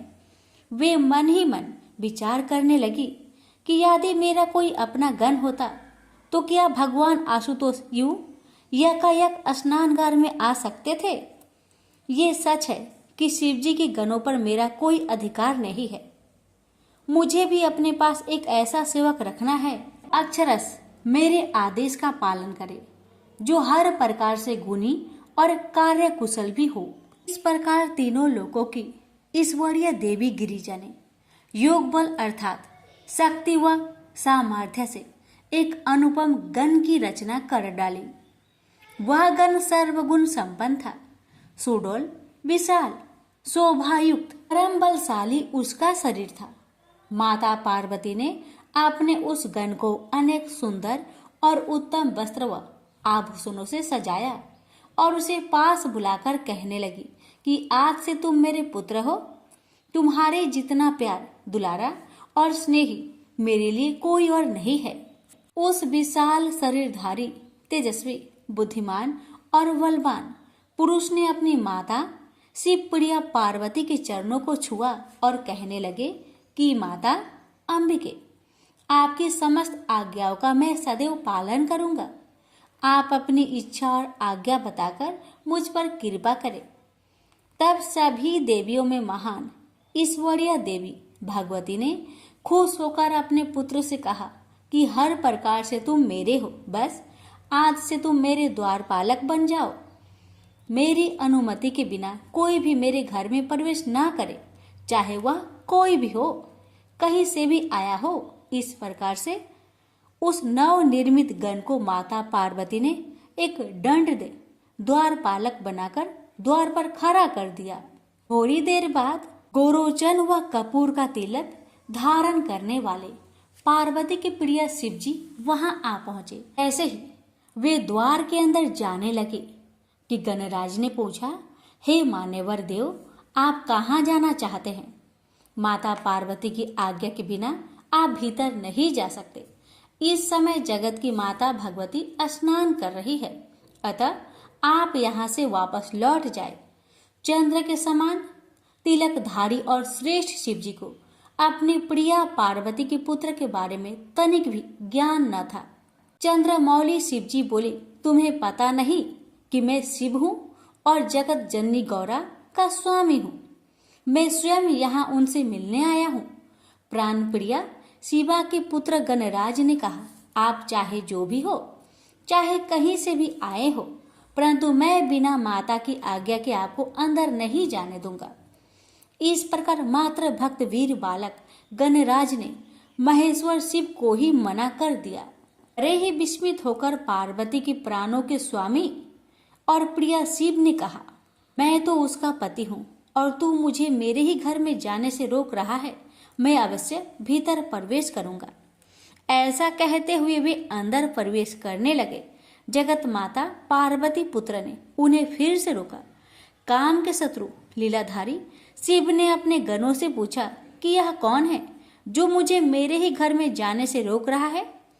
इतना कहकर शिव दूर जाकर खड़े हो गए। परमेश्वर शिव के सेवक गणों ने जगत जननी के पुत्र के पास जाकर पूछा, तुम कौन हो, कहाँ से आए हो, तुम्हारी क्या इच्छा है? यदि तुम हमारे स्वामी को अंदर प्रवेश नहीं करने दोगे तो तुम्हारे प्राणों की खैर नहीं। अच्छा हो कि तुम हमारा कहना मानकर तुरंत यहाँ से चले जाओ। तब पार्वती के पुत्र गणराज ने निडर होकर वृषभ ध्वज शिव जी के गणों से कहा, पहले तुम बताओ कि तुम कौन हो, तुम्हारा यहाँ आने का क्या तात्पर्य है, तुम क्या चाहते हो? व्यर्थ में मुझे धमकियां देने वाले तुम कौन हो? अपना भला चाहते हो तो यहाँ से चले जाओ। शिव जी के गणों ने कहा, हम भगवान भूतनाथ के गण और द्वारपालक है। भूतों को आनंद देने वाले स्वामी शिव जी की आज्ञा से हम तुम्हें यहाँ से हटाने आए हैं। तुम्हें भी द्वारपाल और गण समझकर अभी हमने तुम्हें कुछ नहीं कहा है। यदि अपना भला और कल्याण चाहते हो तो तुरंत यहाँ से चले जाओ, नहीं तो हम तुम्हें मार डालेंगे। व्यर्थ में ही तुम्हें अपने प्राणों से हाथ धोना पड़ेगा। तब गणेश जी ने शिव गणों को बतलाया, मैं तो माता पार्वती का सेवक और द्वारपालक हूँ। मेरी माता ने मुझे आज्ञा दी है कि बिना उनकी आज्ञा के कोई भी घर के अंदर प्रवेश नहीं करे। तुम तो अपने मालिक शिव की आज्ञा का पालन करने यहाँ आए हो और मैं अपनी माता की आज्ञा मानकर यहाँ खड़ा हूँ। हमारा निरंतर आग्रह व्यर्थ है। मैं यहाँ से कदापि नहीं हटूंगा और अपनी माँ की आज्ञा का ही पालन करूंगा।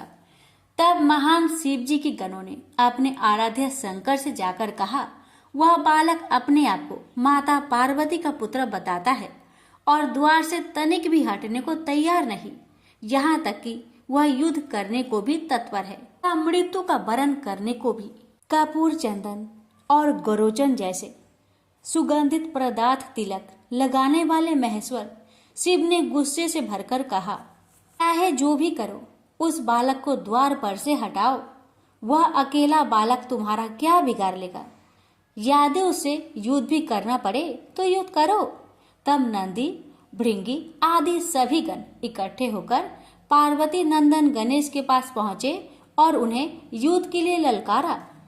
शिव गणों को अपने पास आते देखकर वीर निडर वह साहसी पार्वती पुत्र गणराज ने उनसे कहा कि मैं अकेला ही बालक तुम सबका मुकाबला करूंगा। मैं महाशक्ति का पुत्र, महान शक्तिधारी, तुम सबके लिए अकेला ही काफी हूँ। वह बलशाली बालक कहने लगा, आज माता पार्वती और तीनों लोकों के प्रभु शिव जी अपने गणों की शक्ति वह बल भी देख लेंगे। गणेश जी कहने लगे, आज सब इस बात को जान लेंगे कि पार्वती के पुत्र और तीनों लोकों के प्रभु शिव जी के गणों में कितना बल और ताकत है। गौरा और शिव जी के नाम पर बलवान गणों का एक बालक के साथ युद्ध होगा। आप सब तो बलवान योद्धा है और आपने तो पहले भी कई युद्ध किए हैं, परंतु मेरा तो यह पहला युद्ध है। मैं अकेला बालक हूँ, फिर भी मैं युद्ध करने को तैयार हूँ। मैं आपके साथ अकेले ही युद्ध करूंगा। पर्वतराज की पुत्री पार्वती और उनके पति शिव जी के इस विवाद और बहस में जब तुम्हारी हार होगी तो तुम्हें जरूर लज्जित होना पड़ेगा और साथ ही इस अपमान का सामना माता पार्वती और महादेव जी को भी करना पड़ेगा। गणेश जी ने फिर कहा, हार और जीत हम सब गणों के बीच में नहीं है, अपितु मुझे अपनी माता अंबिका की आज्ञा पालन करने हेतु युद्ध करना है और तुम्हें अपने स्वामी और इष्ट शिव जी की आज्ञा पालन करने हेतु युद्ध करना है। शिव जी महाराज के गण बालक गणेश की इतनी तीखी बातें सुनकर गुस्से से भर गए और उन्होंने गणपति पर आक्रमण कर दिया, लेकिन गणेश जी ने उन गणों के प्रहारों को निष्फल कर दिया। सारे गण एक तरफ और बालक गणेश अकेला एक तरफ। गण तो एकदम घबरा गए। भगवान आशुतोष के गणों को गणेश जी भयंकर काल सरीखे दिखाई दे रहे थे। शिव गणों को ऐसा लगा कि जैसे हमारा नाश शीघ्र होने वाला है। माता शक्ति रूपा पार्वती के अति शक्तिशाली पुत्र गणेश के प्रहारों से शिवगण इधर उधर भागने लगे और गणेश जी अपनी जननी पार्वती का स्मरण करते करते उनसे युद्ध करते रहे। शीघ्र ही इस बात की खबर समूचे देवलोक में फैल गई। नारद जी और चक्र को धारण करने वाले भगवान विष्णु और ब्रह्मा जी तुरंत ही काम के शत्रु भगवान शिव के पास गए और कहने लगे कि महादेव, ये कैसी लीला हो रही है और यह युद्ध क्यों हो रहा है? कृपया आप ही शीघ्र इस बात पर ध्यान दें। सृष्टि के रचयिता ब्रह्मा जी और विष्णु जी की बात सुनकर शिव जी कहने लगे, एक वीर अजय बलवान बालक मेरे ही घर के द्वार पर बैठकर मुझे अंदर प्रवेश करने नहीं दे रहा। ऐसी अवस्था में मैं क्या करूं? मैं स्वयं सोच में पड़ गया हूं। उस शक्तिशाली बालक ने मेरे सभी गणों और सभासदों को हरा दिया है। वे सब उस बालक के तीखे बाणों से और चोटों से डरकर भाग गए हैं या घायल हो गए हैं। आप सब मिलकर उसे समझाए और कोई न्यायपूर्ण मार्ग निकालकर इस युद्ध को रोकने की चेष्टा करे। ब्रह्मा जी ने बालक को अनेक नीतिपूर्ण और मधुर वचनों से समझाया, पर गणेश जी पर उनके उपदेश का एक भी असर ना हुआ। तभी भगवान विष्णु बोले कि देवताओं में महान देवेश्वर शिव जी, यह बालक तो अजय दिखाई देता है। इसकी सरलता से इसे समाप्त नहीं किया जा सकता। बस केवल एक ही मार्ग है। मैं इस बालक को मोह बंधन में बांधकर अपने जाल में फांसकर शक्तिहीन कर दूंगा। तब हे संसार भर में उज्जवल शंभु, आप तुरंत इस पर प्रहार करके इसे समाप्त कर दीजिए। तब एक ओर से भगवान विष्णु ने गणेश जी को मोहित किया और दूसरी ओर से भगवान शंकर ने अपना त्रिशूल उठाकर उन पर प्रहार किया। उससे गणेश जी का मस्तक कटकर दूर जा गिरा और शरीर एक और जा गिरा। तब सब देवताओं व गणों ने सुख और संतोष की सांस ली। उसी से सभी नाचने गाने लगे, ढोल नगाड़े और मृदंग बजने लगे और देवगण प्रसन्नचित हो गए। जब माता पार्वती को अपनी सखियों से इस बात की सूचना मिली कि उनके पुत्र का वध करके देवगण खुशियां मना रहे हैं, तो शिव पत्नी गौरा दुख के कारण अत्यधिक व्याकुल हो गई और बिलख बिलख कर अपने पुत्र का वियोग करने लगी। पर तुरंत ही महाशक्ति देवी पार्वती कहने लगी, जैसे देवताओं ने मेरे पुत्र को खत्म किया है, वैसे ही मैं उन्हें मृत्यु की अग्नि में झोंक दूंगी, क्योंकि पुत्र का शोक और व्याकुलता मेरे लिए असहनीय हो गई है। पार्वती जी ने ऐसा विचार करके अपनी सभी तेजस्वी शक्तियों को उत्पन्न किया और उनको आज्ञा देकर कहा कि सारे संसार में प्रलय मचा दो, बिना सोचे समझे त्राही त्राही मचा दो। जहां जो मिले उसको खा लो, अपना शिकार बना लो, चाहे उसमें देवता हो, ऋषि मुनि, यक्ष, किन्नर अथवा अपने पराये कोई भी हो, तुम सभी का भक्षण कर सकती हो। उसके बाद उन देवी शक्तियों ने मिलकर चारों ओर हाहाकार मचा दिया। जहां भी जो मिला उसे अपने क्रोध से भस्म कर दिया या सामने पाते ही उसे समाप्त कर दिया। सभी देवता और राक्षस सोच में पड़ गए। सुरों और असुरों ने मिलकर एक सभा की। सबने अपने अपने जीवन की आशा त्याग दी। सबने एक स्वर में कहा कि अपने जीवन की रक्षा के लिए बस एक ही रास्ता है कि किसी भी प्रकार इन देवी शक्तियों को उत्पन्न करने वाली शक्ति की मूर्ति महादेव की भार्या खुश हो जाए तो हमारे प्राणों की रक्षा हो सकती है, हम सब बच सकते हैं। सुर और असुरों की बातचीत हो ही रही थी कि देवताओं के ऋषि व पूजनीय नारद जी वहां आ पहुंचे। सबने अपनी करुण कथा उन्हें सुनाई और बताया कि कैसे शक्ति रूपा गौरा के कोप का वे शिकार हो रहे हैं। अब तो पर्वत राज की पुत्री ईश्वरीय शक्तियों में महान शक्ति रूपा पार्वती को खुश किए बिना हमारा कल्याण नहीं हो सकता। तो कठिनाई तो यह है कि प्रतिदिन सिद्धियों को सिद्ध करने वाली क्रोधित पार्वती के पास कौन जाए।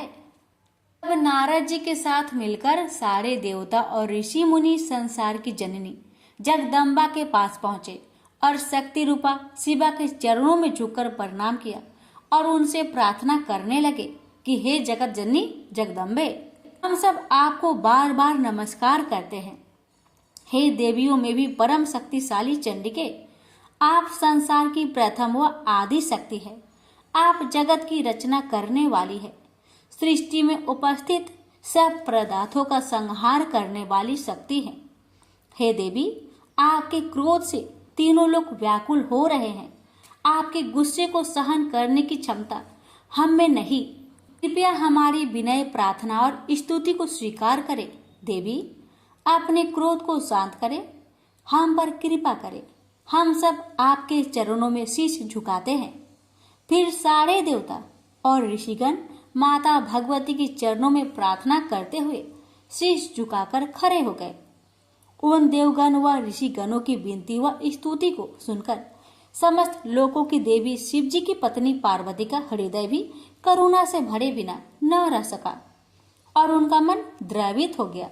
वे कहने लगी कि यदि मेरा पुत्र गणराज फिर से जीवित हो जाए और आप देवता व ऋषियों के मध्य पूजनीय माना जाए तथा उसे सर्वाध्यक्ष पद प्रदान किया जाए, तभी मेरा क्रोध शांत हो सकता है। तभी तीनों लोकों में शांति स्थापित हो सकती है, अन्यथा नहीं। क्या था? ऋषिगण कहने लगे कि वही बात माननी चाहिए जिससे तीनों लोकों के स्वामी की पत्नी पार्वती जी को सुख मिले।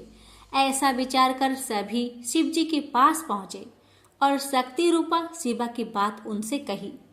कपूर और गुरोचन का तिलक लगाने वाले तीनों लोकों के स्वामी शिव जी ने अपने गणों को आज्ञा दी कि तुम सब उत्तर दिशा की ओर जाओ तथा उत्तर दिशा की ओर सिर करके सोता हुआ जो भी प्राणी मिले उसी का मस्तक काटकर मेरे पास ले आओ।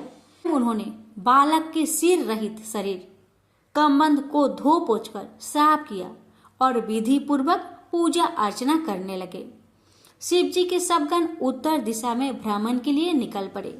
शिव गणों को सबसे पहले एक गज मिला। उस गजराज का एक ही दांत था। गण उसी का सिर लेकर भगवान शंकर के चरणों में आकर उपस्थित हो गए। महान ईश्वर समान शिव ने उसी गज का सिर बच्चे के शरीर के ऊपर कंधों पर जोड़ दिया और अपनी तांत्रिक विद्या व योग माया से बच्चे को जिंदा कर दिया। वह सौभाग्यशाली बालक गज का सिर लगाकर एक अनोखे प्रकार की रूपरेखा व आकार बन गया। उस विचित्र शिशु को देखकर सब स्तब्ध रह गए। सारे देवताओं और ऋषियों के प्रसन्नता से खिल उठे। उस बालक के सौंदर्य व तेज की चमक से चारों ओर खुशी की लहर दौड़ गई। जगत जननी माता पार्वती अपने प्रिय पुत्र को पाकर अत्यंत प्रसन्न हुई और जल्दी से अपने पुत्र को गोद में बैठा लिया। शिवा कहने लगी कि आप सबको बहुत कष्ट उठाना पड़ा, पर अब मैं बहुत खुश हूँ। इस बालक के मुख और मस्तक पर सिंदूर लगा है, इसलिए जो मनुष्य व जीव इस गणराज बालक की सिंदूर गंध पुष्प आदि से पूजा करेंगे उसके सारे मनोरथ और इच्छाएं पूर्ण हो जाएगी। इसकी पूजा से सभी विघ्नों और बाधाओं का नाश हो जाएगा। सभी देवताओं ने उन्हें अलग अलग वरदान दिए और सभी देवताओं में उन्हें प्रथम पूजनीय मान लिया गया। तभी से भक्ति पूजा अर्चना में गणेश जी की सबसे पहले पूजा की जाने लगी। वैवर्त पुराण में वर्णित एक कथा के अनुसार पर्वतराज की पुत्री पार्वती का जब बैल पर सवारी करने वाले शिव जी के साथ विवाह संस्कार हुआ तो समस्त जड़ और अजर की आत्मा में निवास करने वाले महेश्वर उन्हें लेकर वनों में विहार करने के लिए चले गए। तब एक लंबे समय तक देवताओं में भी सर्वाधिक पूजनीय शंकर का वन विहार चलता रहा। एक दिन अचानक ही धर्म की आज्ञा मानने वाली धर्म परायणा पतिव्रता पार्वती ने शिव शंकर से एक निवेदन किया, हे प्रभु, मैं एक उत्तम श्रेष्ठ पुत्र प्राप्त करना चाहती हूँ। तीनों लोकों के स्वामी अर्थात भगवान त्रिपुरारी, जो स्वयं भूतों के स्वामी भी है, अपने धर्म परायणा पत्नी की बात सुनकर कहने लगे कि मैं तुम्हें पुत्र प्राप्त करने वाला एक श्रेष्ठ व्रत और उसकी विधि बताता हूँ। यह व्रत अपने आप में बड़ा पवित्र, पुण्यदायक और फलकारी है, इसलिए इस व्रत का नाम पुण्यक व्रत भी है। इसकी पूजा अर्चना अर्थात अनुष्ठान की विधि 1 वर्ष तक चलती है। धर्मात्मा मनु की पत्नी भी पुत्र न होने के कारण अत्यधिक दुखी थी, इसलिए एक दिन उन्होंने विधाता से प्रार्थना पूर्वक पुत्र प्राप्ति का उपाय पूछा था।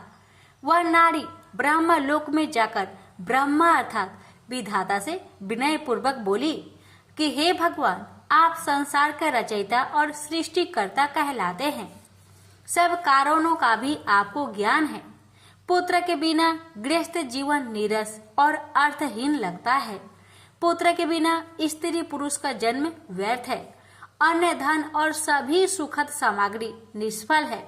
मानव के तप और दान का फल उसे जन्म जन्मांतर तक मिलता रहता है।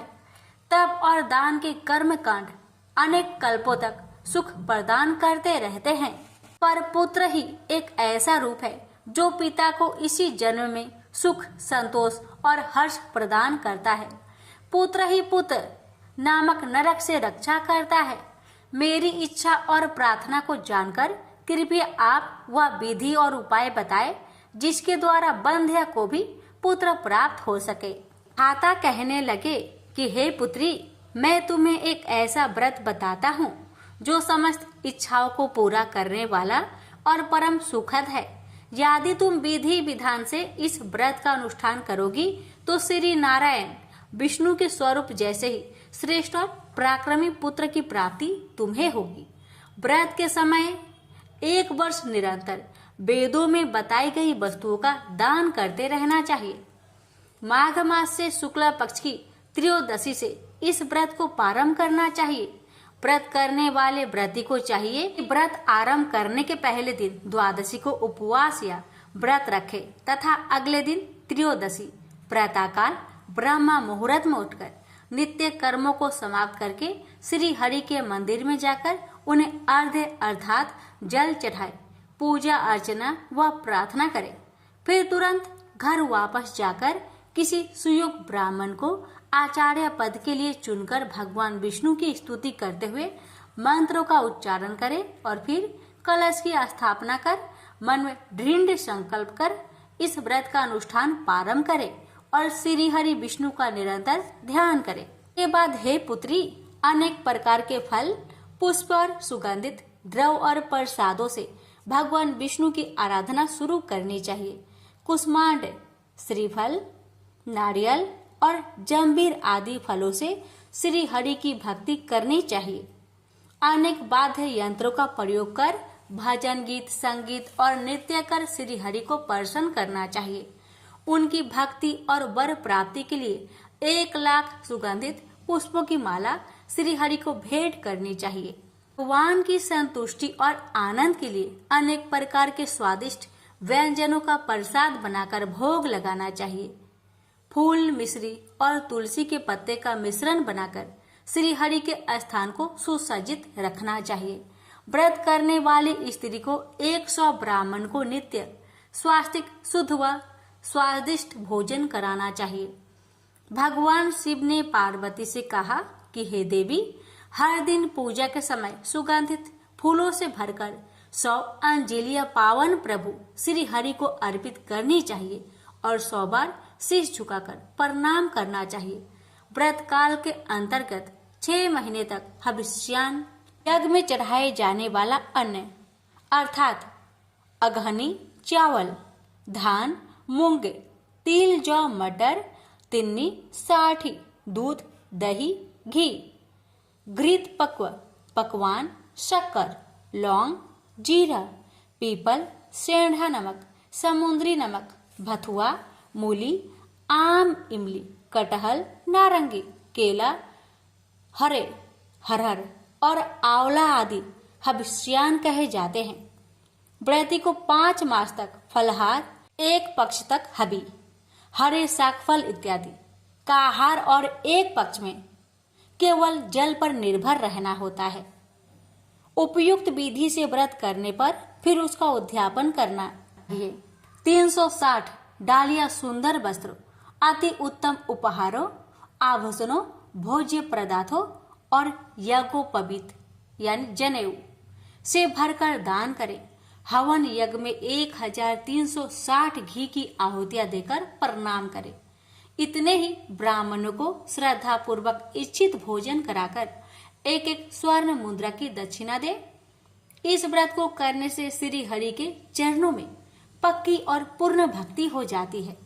इस प्रकार नियम पूर्वक यह व्रत करने से पराक्रमी व प्रसिद्ध पुत्र, पति का सौभाग्य व सुख और अत्यधिक धन की प्राप्ति होती है। संसार के पितामह अर्थात ब्रह्मा की कृपा व प्रेरणा को पाकर 100 रूपों को धारण करने वाली शत्रुपा सती अत्यधिक प्रभावित व प्रसन्न हुई। फिर उन्होंने इस सुफल को देने वाले व्रत को विधि विधान से श्रद्धा पूर्वक किया। व्रतधारी धर्मात्मा मनु की पत्नी ने इस परम और सुभद व्रत को किया। उनके यहाँ प्रिय व्रत और उत्तानपाद नामक 2 सुंदर, तेजस्वी और यशस्वी बालक उत्पन्न हुए। प्रसिद्ध महाभाग देवहूति ने भी जब इस व्रत के महात्म्य को सुना तो उन्होंने भी इस व्रत को धारण करके श्री हरि के अंश कपिल जी को अपने पुत्र रूप में पा लिया था। देवताओं की माता कही जाने वाली अदिति के यहाँ भी वामन भगवान उत्पन्न हुए थे। इस महान और महिमाकारी व्रत के प्रभाव के कारण अनेक सौभाग्यवान और पुत्रहीन नारियां पुत्रवती हुई है। जी कहने लगे, हे प्राण भल्ले, तुम भी इस व्रत का श्रद्धा पूर्वक, विधि पूर्वक, भक्ति पूजा युक्त पालन करो। तुम्हें निश्चय ही परम दुर्लभ पुत्र रत्न प्राप्त होगा। कपूर और अर्थात कपूर और सुगंधित गुरु चरण का तिलक धारण करने वाले शंकर के द्वारा ऐसे मधुर और महिमामय वचन सुनकर सती पार्वती ने भी इस पवित्र और सुलभ देने वाले दुर्लभ व्रत को किया था। तभी उनके यहाँ भगवान गणेश जी पुत्र रूप में उत्पन्न हुए थे। पुत्र पैदा होने की खुशी में माता गौरा अत्यधिक प्रसन्न हुई। स्वर्ग और मोक्ष को दान देने वाले माता पार्वती के स्वामी शिव जी भी पुत्र के उत्पन्न होने से बहुत खुश हुए और उनकी दिव्य प्रेरणा से अनेक वाद्य यंत्र बजने लगे। चहुओर संगीत, नृत्य और आनंद की लहर दौड़ गई। पुत्र प्राप्ति की मंगल कामना पूर्ण होने के कारण परमपिता महादेव ने ब्राह्मणों, बंदियों और भिक्षुओं को नाना प्रकार के रत्न, मूल्य द्रव्य और बहुमूल्य धन संपत्ति का दान किया। प्राणी मात्र के सच्चे साथी, सुभैसी जगत का उद्धार करने वाले, शीघ्र प्रसन्न होने वाले शिव शंकर के घर शिशु के प्रकट होने की खुशी में सभी देवता ऋषिगण खुशी और आनंद से भरकर मदमस्त हो गए। सबने बालक के जीवन के लिए मंगल कामनाएं की। सभी देव समूह, ऋषिगण, गंधर्व, किन्नर वहां आए और शिशु को आशीर्वाद दिया और उसके उज्जवल व मंगलमय जीवन की कामना की। गौरी नंदन अर्थात माता गौरी के पुत्र को देखने के लिए अनेक देवतागण भगवान शंकर के पास आए। देवताओं को गौरी नंदन को देखने जाते हुए सूर्य पुत्र शनिचर अर्थात धीरे धीरे चलने वाला की भी तीव्र इच्छा हुई कि मैं भी भूत भावन अर्थात भूतों को भी अच्छे लगने वाले शिव शंकर के घर जाऊं। बालक गणेश को देखने की कामना से शनिचर ने भूत भावन शिव जी के घर प्रवेश किया। समस्त संसार की जननी पार्वती नवजात शिशु को गोद में लेकर बैठी थी। योगियों में भी महान कहलाए जाने वाले शनिचर माता पार्वती के सम्मुख शीश झुकाकर खड़े हो गए और नतमस्तक होकर उन्हें प्रणाम किया। जगत जननी जगदम्बा ने उन्हें आशीर्वाद दिया और उनकी कुशल क्षेम पूछी। फिर माता पार्वती कहने लगी कि समस्त ग्रहों के स्वामी ग्रहेश्वर, आपके नेत्र कुछ बंद से हैं तथा आप सिर झुकाकर क्यों खड़े हैं? आप जब मेरे पास आए हैं तो न मेरी ओर देख रहे हैं न मेरे शिशु की ओर। इसका क्या कारण है? सूर्य के पुत्र शनिचर ने उत्तर दिया, माता, सभी प्राणी इस संसार में अपने कर्मों का फल भोगते हैं। अच्छे बुरे शुभ अशुभ कर्मों के कारण ही सुख दुख की प्राप्ति होती है। हे माते, मेरी कथा कुछ गुप्त है, वह आपके सम्मुख कहने लायक नहीं है, पर आपकी आज्ञा का उल्लंघन भी मैं नहीं कर सकता। फिर भी वह कथा मैं आपको सुनाता हूँ। शनिचर ने कहा, हे माता, मैं बचपन से ही भगवान श्री कृष्ण की चरणों की भक्ति किया करता था। सदैव उनके ध्यान में तत्लीन व मग्न रहता था। तो ऐसी अवस्था में भी मेरे पिता श्री सूर्य नारायण ने मेरा विवाह चित्ररथ की पुत्री के साथ करा दिया। मेरी पत्नी बहुत सीधी साध्वी, तेजस्वी और तपस्विनी है। एक दिन की बात है कि मेरी पत्नी ऋतु स्नान के बाद मेरे पास आई। उस समय मैं भगवान के नाम जाप कर रहा था।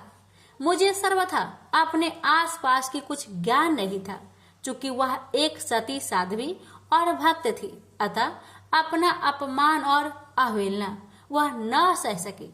उसने क्रोध में आकर मुझे श्राप दिया। कहने लगी कि आज से तुम जिसकी तरफ भी देखोगे उसी का अनिष्ट हो जाएगा। फिर भी माता, मैंने ध्यान तोड़कर उसे बहुत समझाया और संतुष्ट किया।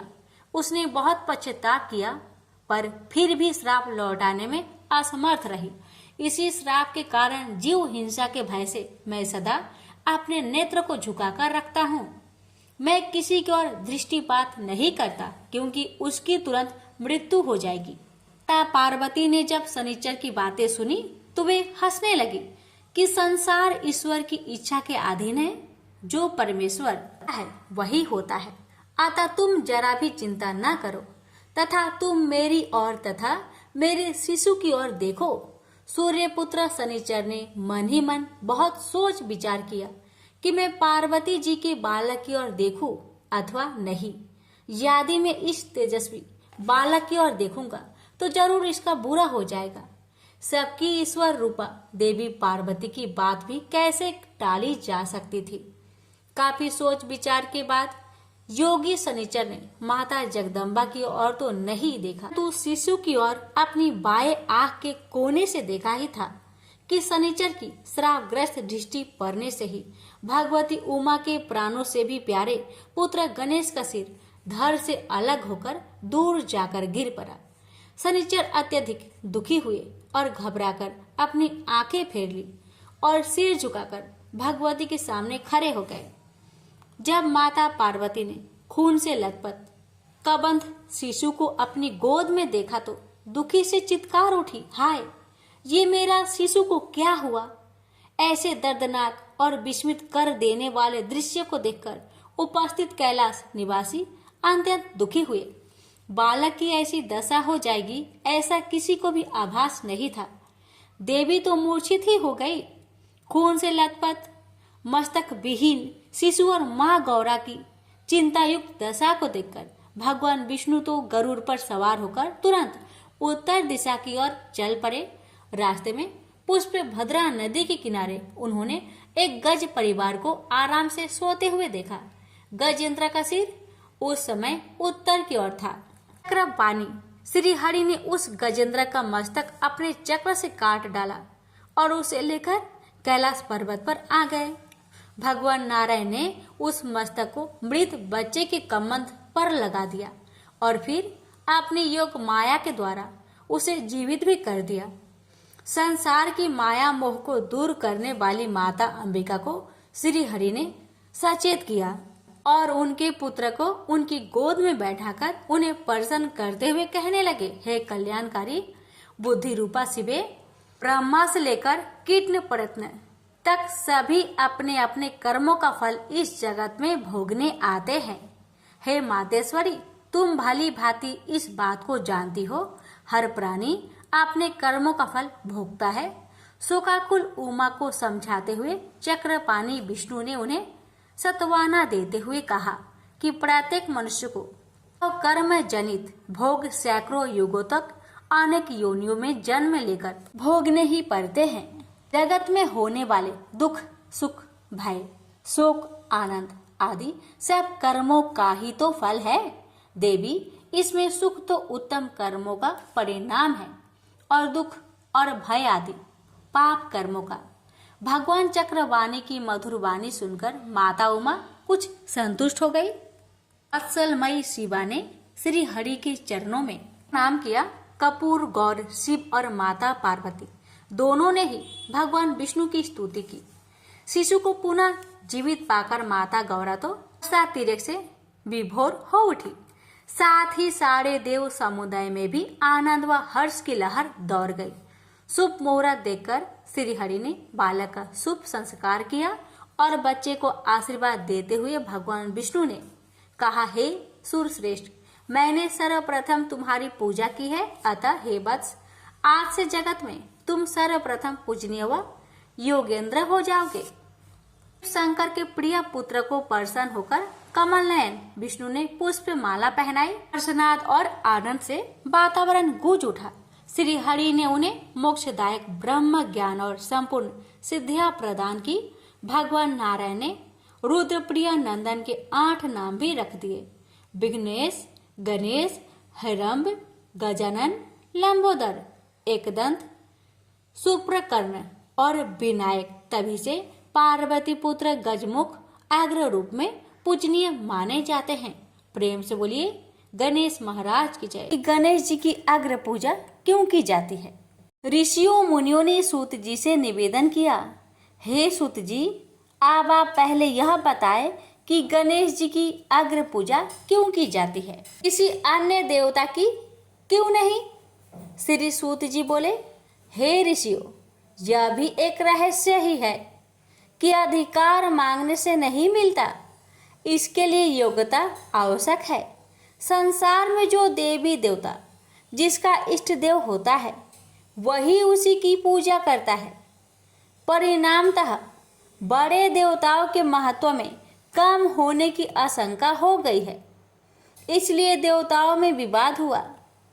निर्णय के लिए वे शिव जी के पास पहुंच गए और उन्हें प्रणाम करके पूछा कि हे प्रभु, हम सब में अग्र पूजा का अधिकारी आप किसे मानते हैं? इस प्रश्न से शिव दुविधा में पड़ गए कि किसे अग्र पूजा अधिकारी माना जाए। तभी उन्हें एक उपाय सूझा। वे बोले, देवगण, इसके लिए सभी देवताओं को एक प्रतियोगिता में भाग लेना होगा। देवताओं को चिंतित देख शिव ने सत्वाना भरे शब्दों में कहा, घबराओ मत, प्रतियोगिता इतनी ही है कि सभी अपने अपने वाहनों पर सवार होकर पृथ्वी की परिक्रमा करके और फिर यहाँ लौट आए। जो पहले लौटेगा वही अग्र पूजा का अधिकारी माना जाएगा।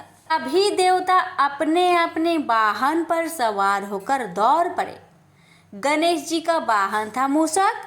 मूषक के बल पर प्रतियोगिता कैसे जीती जा सकती थी? अतः गणेश जी ने सोचा कि प्रतियोगिता में क्या रखा है, कहीं बैठकर प्रभु लीला का आनंद लिया जाए। उन्होंने विचार किया कि शिव जी स्वयं ही जगत आत्मा है, यह समूचा संसार उन्हीं का रूप है, तब क्यों ना इन्हीं की परिक्रमा कर ली जाए। इससे पृथ्वी की भी परिक्रमा स्वयं हो जाएगी।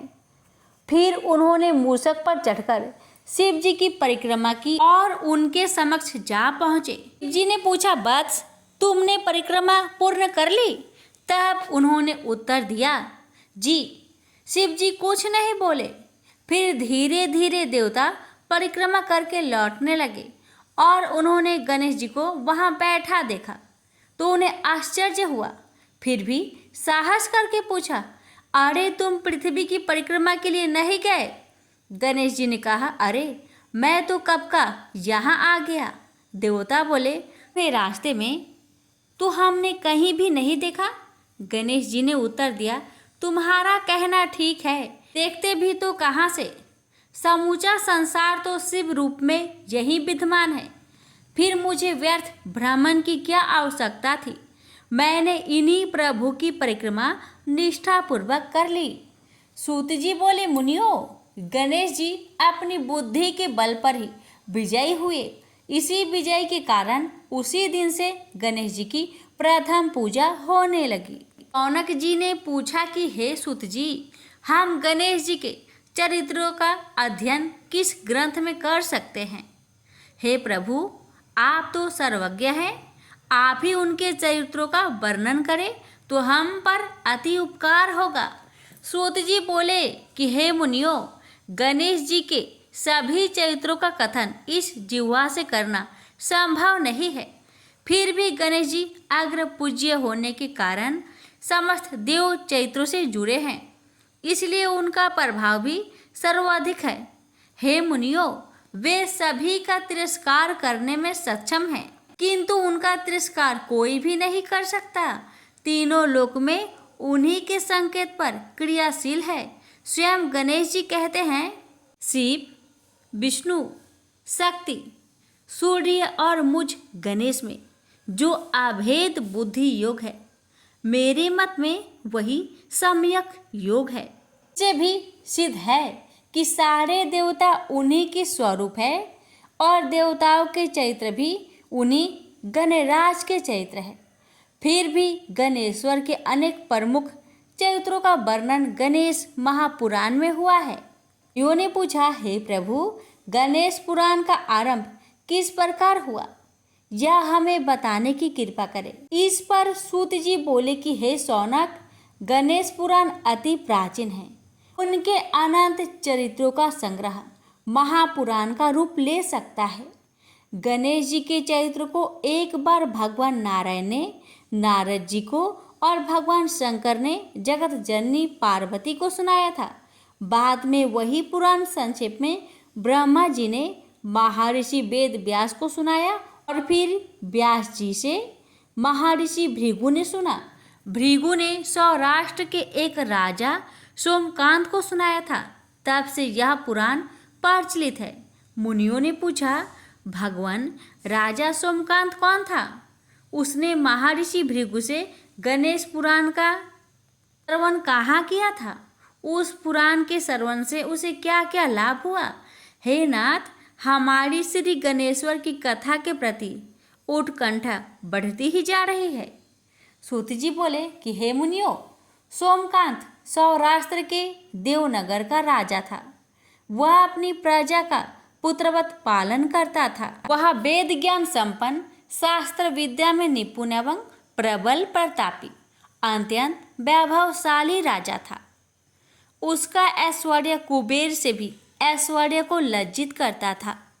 उसकी पत्नी अत्यंत रूपवती, गुणवती, धर्मज्ञ एवं पतिव्रत धर्म का पालन करने वाली थी।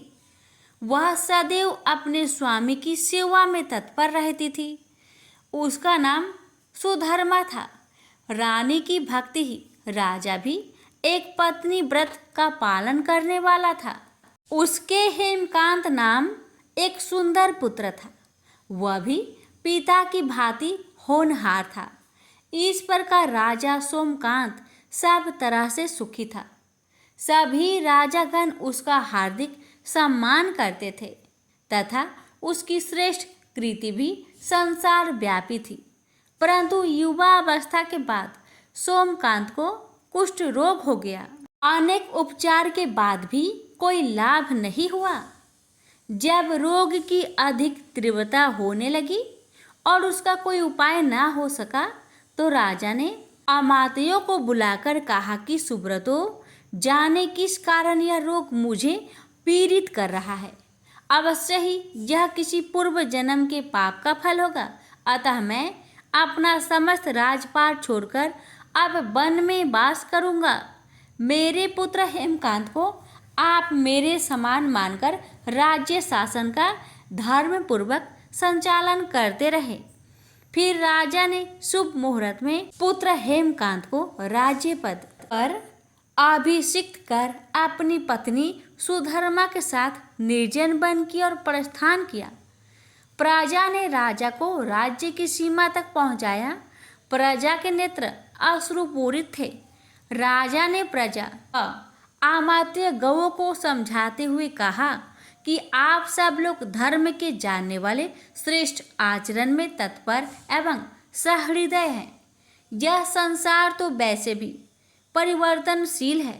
मेरे स्थान पर मेरा पुत्र सभी कार्यों को करेगा, इसलिए आप सब उसके अनुशासन में रहते हुए उसे सदैव सम्मति देते रहे। फिर पुत्र से कहा, बेटा, हमारे पूर्वज भी परमात्मागत रूप से वृद्ध अवस्था आने पर वन में जाते रहे हैं। मैं कुछ समय पहले ही वन में जा रहा हूँ। यदि कुछ वर्ष बाद जाऊं तब भी मोह का त्याग ही करना होगा। इसलिए हे वत्स, तुम दुखी मत हो और मेरी आज्ञा मानकर राज्य शासन को ठीक प्रकार से चलाओ। इस प्रकार राजा सोमकांत ने सभी को समझा बुझाकर और स्वयं ने अपनी पतिव्रता भार्या के साथ वन में प्रवेश किया। पुत्र हेमकांत के आग्रह से उसने सुबल और ज्ञानगम्य को आमात्यों को भी साथ ले लिया। उन सब ने एक सुंदर स्थान पर विश्राम किया। तभी उन्हें एक मुनि कुमार दिखाई दिए। राजा ने उससे पूछा, तुम कौन हो, कहाँ रहते हो? यदि उचित समझो तो मुझे बताओ। मुनि कुमार ने मधुर वाणी में कहा कि मैं महर्षि भृगु का पुत्र हूँ। मेरा नाम चवन्य है। हमारा आश्रम पास में ही है। अब आप बताइए कि आप कौन हैं? राजा ने कहा कि मुनि कुमार, मैं सौराष्ट्र के देवनगर का राजा हूँ। अब अपने पुत्र को राज्य देकर मैंने वन की शरण ली है। मैं कुष्ठ रोग से पीड़ित हूँ। इसका कोई उपचार हो तो कृपया मुझे बताएं।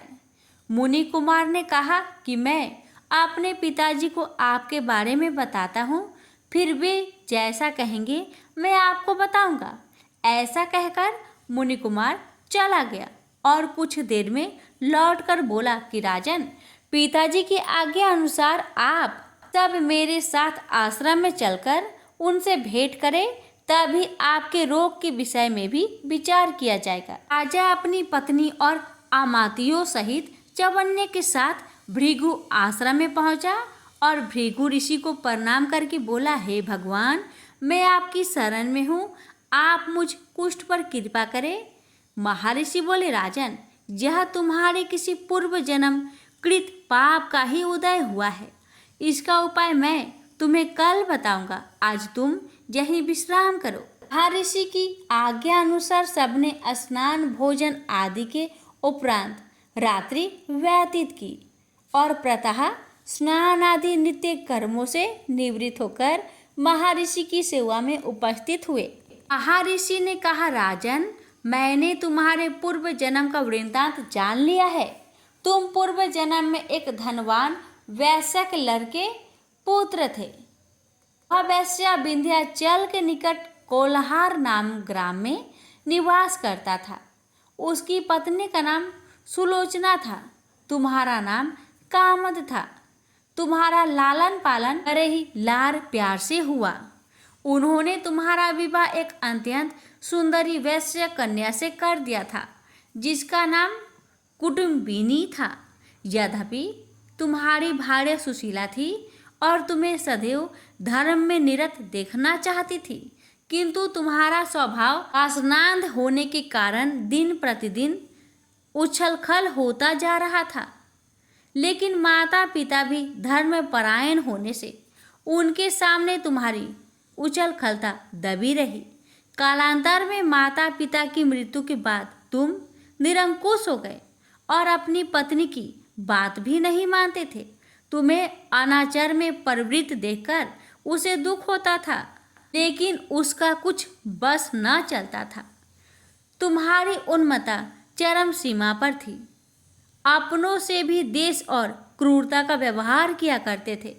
हत्या आदि करा देना तुम्हारे लिए सामान्य बात थी। पीड़ितों ने तुम्हारे विरुद्ध राजा से पुकार की। अभियोग चला और तुम्हें राज्य की सीमा से बाहर कर दिया गया। तुम किसी निर्जन वन में जाकर रहने लगे।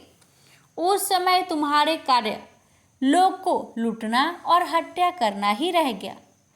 एक दिन मध्य काल में गुणवर्धक नामक एक विद्वान ब्राह्मण युवक उधर से निकला। वह अपनी ससुराल जा रहा था। तुमने उस ब्राह्मण युवक को पकड़कर लूट लिया और प्रतिरोध करने पर उसे मारने लगे तो वह चित्कार करने लगा, मुझे मत मार, मत मार, देख मेरा दूसरा विवाह हुआ है, मैं पत्नी को लेने के लिए जा रहा हूँ। किंतु तुमने उसकी बात सुनकर भी नहीं सुनी। अंत में मरते समय उसने तुम्हें श्राप दिया, अरे हत्यारे, मेरी हत्या के पाप से तू सहस्त्र कल्प तक घोर नरक भोगेगा। इस प्रकार उस जन्म में तुमने घोर पाप कर्म किए थे, किंतु बुढ़ापे में तुम्हारे साथ जो क्रूर कर्मा थे वे भी किनार कर गए। महर्षि भृगु ने कहा कि राजन, अब तुम निरालंब थे, भूख से पीड़ित रहने के कारण रोगों ने भी घेर लिया था। उधर से जो कोई भी निकलता तुम्हें घृणा की दृष्टि से देखता और चलता बनता। तब तुम आहार खोजते हुए बड़ी कठिनाई से चलकर एक जीर्ण चीर्ण देवालय में पहुँचे। उसमें भगवान गणेश्वर की प्रतिमा विद्यमान थी। तब ना जाने किन पुण्यों के कारण तुम्हारे मन में गणेश जी के प्रति भक्ति भाव पैदा हुआ। तुम निराहार रहकर उनकी उपासना करने लगे। उससे तुम्हें सब कुछ मिला और रोग भी थोड़ा कम हो गया। राजन, तुमने अपने साथियों की दृष्टि से बचाकर बहुत सा धन एक स्थान पर गाड़ दिया। उसी धन को तुमने बाद में देवालय के जीर्णोद्वार में लगा दिया। इस कारण तुम्हारी प्रसिद्धि हुई। फिर यथा समय तुम्हारी मृत्यु हुई। तब यमदूत तुम्हें पकड़कर यमराज के सामने ले गए। यमराज तुमसे बोले, जीव, तुमने पाप और पुण्य दोनों ही किए हैं और दोनों का ही भोग तुम्हें भोगना है। किंतु पहले तुम पाप का फल भोगना चाहते हो या पुण्य का? इसके उत्तर में तुमने प्रथम अपने पुण्य कर्मों के भोग की इच्छा प्रकट की, इसलिए तुम राजकुल में जन्मे हो। पूर्व जन्म में तुमने भगवान गणाध्यक्ष का सुंदर एवं भव्य मंदिर बनवाया था। उसके प्रभाव से तुम्हें सुंदर देह मिली है। इतना कहकर महर्षि भृगु मौन हो गए, क्योंकि उन्होंने देखा कि राजा को इस वृत्तांत पर शंका हो रही थी।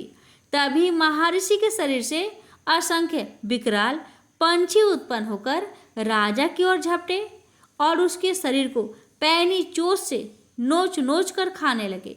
राजा पीड़ित हो महर्षि भृगु से प्राण रक्षा की प्रार्थना करने लगा। राजा के अवर्त वचन सुनकर महर्षि ने सत्वाना देते हुए कहा, राजन, तुमने मेरे वचनों में शंका की थी और जो मुझे सत्यवादी के कथन में शंका करता है उसे खाने के लिए मेरे शरीर से इसी प्रकार पंछी प्रकट हो जाती है, जो कि मेरे हुक्कार करने पर भस्म हो जाया करते हैं। ऐसा कहकर महर्षि ने हुक्कार की तो सभी पंछी भस्म हो गए। राजा श्रद्धाभिभूत होकर आश्रुपात करता हुआ बोला, प्रभु, आप उस पाप से मुक्त होने का उपाय बताए। महर्षि ने कहा, राजन, तुम पर भगवान गणेश्वर की कृपा सहज रूप से है और वे ही सर्वसमर्थ है, इसलिए तुम उनके पाप नाशक चरित्रों का श्रवण करो। गणेश पुराण में उनके प्रमुख चरित्रों का भली प्रकार वर्णन हुआ है। अतएव तुम श्रद्धा भक्ति पूर्वक उसी को सुनने में अपने चित्त को लगाओ। राजा ने प्रार्थना की, महामुने, मैंने गणेश पुराण का नाम भी आज तक नहीं सुना, तो उनके चरित्रों को सुनने का सौभाग्य कैसे प्राप्त कर सकूंगा? नाथ, आपसे अधिक ज्ञानी और प्रकांड विद्वान और कौन हो सकता है? आप ही मुझ पर कृपा कीजिए। महर्षि ने राजा की दीनता देखकर उनके शरीर पर अपने कमंडल का मंत्र भी मंत्रित जल छिड़का। तभी राजा को एक छींक आई और नासिका से काले वर्ण का एक सूक्ष्म पुरुष बाहर निकला। देखते देखते वह बढ़ता चला गया।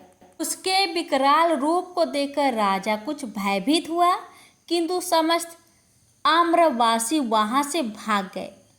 वह पुरुष महर्षि के समक्ष हाथ जोड़कर खड़ा हो गया। महर्षि भृगु ने उसकी ओर देखा और कुछ ऊंचे स्वर में बोले, तुम कौन है, क्या चाहता है? बोला, मैं साक्षात पाप हूँ, समस्त पापियों के शरीर में मेरा निवास है। आपके मंत्र भी मंत्रित जल के स्पर्श से मुझे विवश होकर राजा के शरीर से बाहर निकलना पड़ा। अब मुझे बड़ी भूख सता रही है, बताइए क्या खाऊं और कहाँ रहूं? महर्षि बोले, तू उस आम के पेड़ के खाली स्थान में निवास कर और उसी वृक्ष के पत्ते खाकर जीवन निर्वाह कर। यह सुनते ही वह पुरुष आम के वृक्ष के पास पहुंचा तो उसके स्पर्श मात्र से वह वृक्ष जलकर भस्म हो गया। फिर जब पाप पुरुष को रहने के लिए कोई स्थान दिखाई न दिया तो वह भी तिरोहित हो गया।